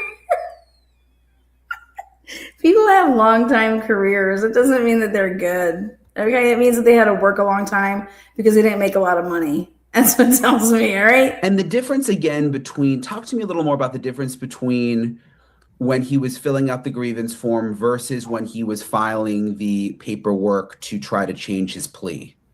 Well, at first I thought it was wildly different just because it was more legible. But when I looked at the individual strokes, the individual letter formations were identical. It just had a straighter baseline, and you could tell he's like, people are going to read this. This is my chance to get out of jail. I'm going to write as pretty as I can. So if you think about that, it's like dressing up and wearing a tie and go to a wedding. Like, you're going to look the best you can for those photos. So he's doing the best he can to keep his chaotic mind into a structure. But that's not his natural state. That's his best version of his handwriting, which still looks like a 5-year-old to me. So he doesn't have a lot of structure in his brain. Does someone having bad handwriting like this mean any? I mean, a lot of people have bad handwriting, right? I mean, like, every does that say doctor has anything shitty handwriting. No, the word bad handwriting would not be a professional term. It just means non-legible. But some of the most famous athletes and artists and some of my best friends that are entrepreneurs, they have illegible writing because they have fast minds. They're not that concerned with organization and structure. They don't play by the rules. Like, all that makes a great entrepreneur. So bad handwriting, we need to kind of chunk it down to say they have this particular feature, they have this trait, et cetera. You know, most psychologists and especially psychiatrists, they basically just watch symptoms. And based on all the symptoms, they say, okay, what diseases could be? And that's what we're doing. We're taking all these little neurological symptoms, a T-bar or Y, and stacking them together and say, hey, what could this be? Like, how does this person going to perform in a certain job? Or in this case, you know, why would they commit a such heinous crime? So yes, it's very interesting because it's neurology. It's really brain writing. I know that handwriting as an art form is disappearing with the computers, but I think that for this kind of case, it's going to be used for years. Because how else can you get an actual data point? I mean, this is his physiology spraying on the paper. So it's such a good way to analyze a human being if you know what you're doing. Yeah, that's interesting you say that. I was wondering, has your sort of not business, but the way you analyze handwriting changed because most people don't even really write very much anymore? Yeah, I would say anybody under 30, I have to do a less accurate analysis because they don't write cursive. Because almost all the research, even from 1600s, was up on cursive writing. So I had to sort of create, like, this D is a new trait. It's not in the books from 20 years ago. So we've had to sort of revise. We just have less data points to choose from because cursive is upstrokes and downstrokes. Printing is mostly downstrokes. And then, of course, if someone never wrote cursive, Brian, like they never ever learned, it's kind of art that's not that useful. I mean, perhaps there's a little bit there, but once people spend like 7-8 years, that brain and that handwriting is tied to you. That's why today I'm going to court and identifying a person's handwriting like that. They pay me a lot of money. That's what I thought you were going to do. Here you're talking about his handwriting signifies things. And his D's, M's, and N's, these shovels and these axes. Do that because physiology, the judges say, hey, if the neurology says this is the same person and that expert says the same person, that's useful in a court of law. And so that's the identity one. Because you're comparing handwriting samples.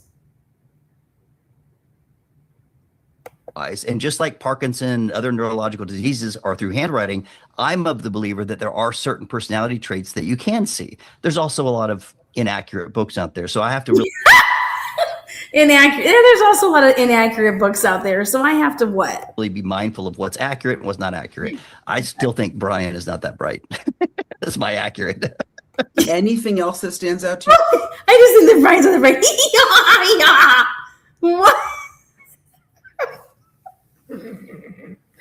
Oh my God. So basically people that aren't that bright, like, people think that like, who cares if he's smart, if he's not smart? What does that have to do with murder? You know how many smart people commit murder and how many stupid people commit murder? I just don't understand. Hee hee ha ha ha. Well, I don't know.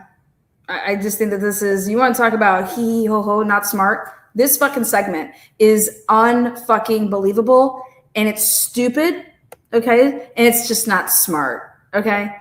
Your guys' segment here is horse shit. It is fucking god awful. This is absolutely, I am so glad I have this on my channel now, just in case you guys try to delete it, that I have proof of what fucking idiots you guys came out in all the world seeing.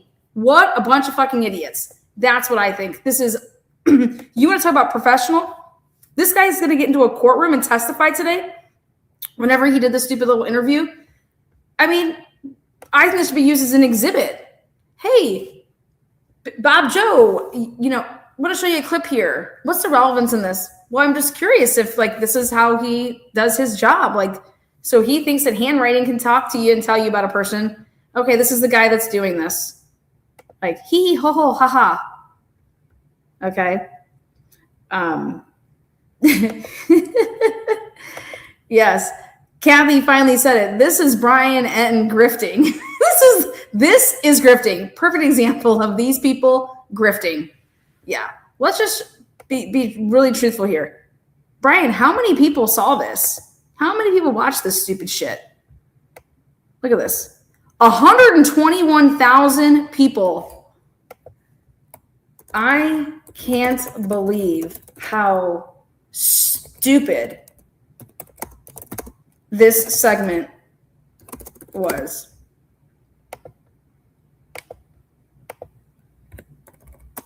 The thought that 121,000 people watched this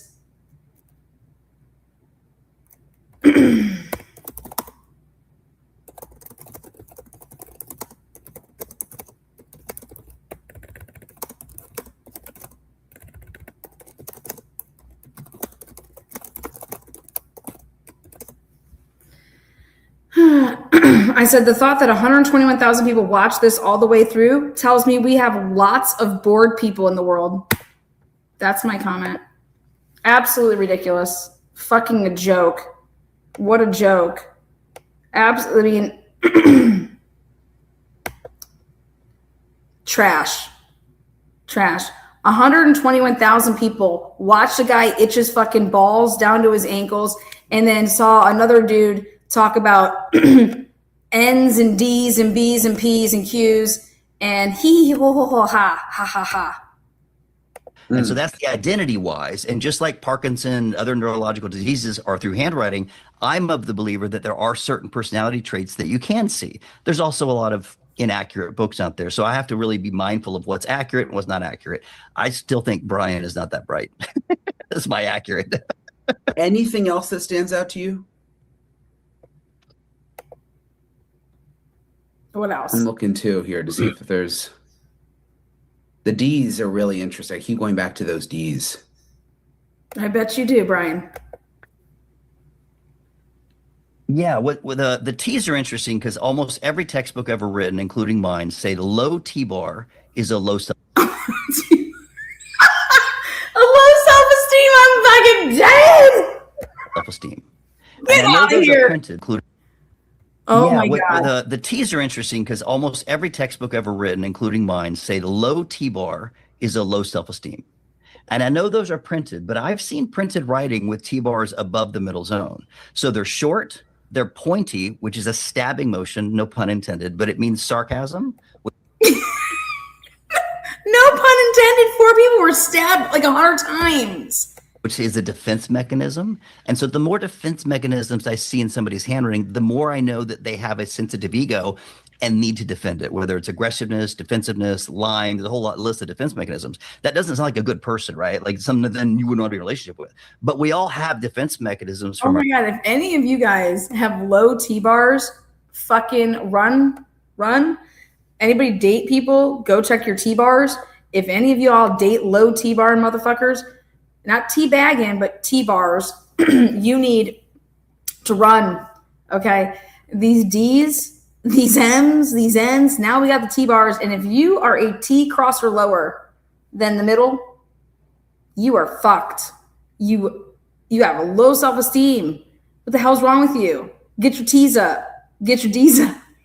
Or trauma as a kid, and some of them are just ugly, like sarcasm and aggressiveness and violence and temper. And so his T-bars to me show a real lack of enthusiasm and the ability to finish what he starts. So honestly, I feel like his brain way before this crime was, I'm a failure. Oh, well, Brian didn't have a problem finishing what he started. Clearly, he fucking added a bunch of victims too. You know, 1 person leads to 4 according to the state here. So your analyst here is wrong if you have a hard time finishing things. So a low T-bar means that you have a hard time finishing things too. I mean, this is just absurd. I can't get recognition. No one wants to talk to me. I'm socially scared to engage with humans. So socially he was withdrawn, and over years that internal voice. You're scared to engage with humans. All he was doing was supposed to be being chatty Cathy. He wouldn't shut the fuck up with all these people at school. Does this guy have a night? I mean, T-bars, K-bars, it's all the same, right? There we go. This is wild, you guys. I cannot believe 121,000 motherfucking people. You might as well make it 131,000 because I made you guys all watch it. This is crazy. This is nuts. And here's Brian Etten. Thank you guys for checking out my channel. Thank you. Like and subscribe. I just am so appreciative of this, you guys watch this garbage. And these 21,000 people probably like, oh man, I learned so much. The fuck you did. You just got hosed. These people just took you for everything in your fucking brain cells for 26 minutes. All right. This is garbage. Absolute fucking garbage. Spit on it. It's garbage. It's trash. Was just too much. Like he wanted release, and now he's getting nothing but a lifetime in prison of that inner voice. So actually it's a pretty bad place to be right now inside his head. All right, I really appreciate Bart for taking the time to talk with me. I'm going to stay on everything that develops with Kohberger. I'm just going to interview idiots in between. Thanks, Brian. I really appreciate your time. I'm going to be in the airport later, so we can meet up. Okay. All right, guys. That's all I have for tonight. Absolutely wild. But hey, this reminds me of back in the day when they were hunting for a killer, right? And they would just make shit up on News Nation. Okay. So we're going to go back over all the fucking bullshit that News Nation put out and who was their fucking sources putting out such garbage that was false. Absolutely false.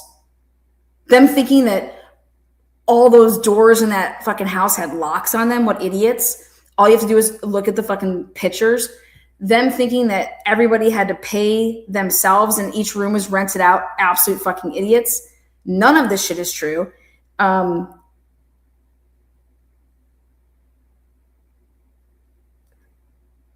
It's trash. It's trash. It's lies. It's lies. And everybody has just a short fucking memory in the internet world. And I get it. Hey, you know, we're on to the next. But you guys, News Nation, Ashley Banfield and Brian Enton were the ones out there. Shit just wasn't true. Shit just wasn't true. And so I'm doing my red flag series, and I'm pointing out every red flag that has to do with the media coverage, and the stuff that they chose. And they are sitting on things that they chose not to talk about. And instead, let's talk about this, because I get it. Hey, we want to back the families because we support them. Okay? So Brian, go out there and interview people that are just going to trash all over, right? Kohlberger, because that's your way of like saying, like, look at me, I'm doing all this stuff for the families, specifically one family. Well, it may feel good. It's kind of like masturbation. It feels good until you realize you're fucking yourself. We'll see you on the next one. Peace out. Have a good night. Thank you, moderators.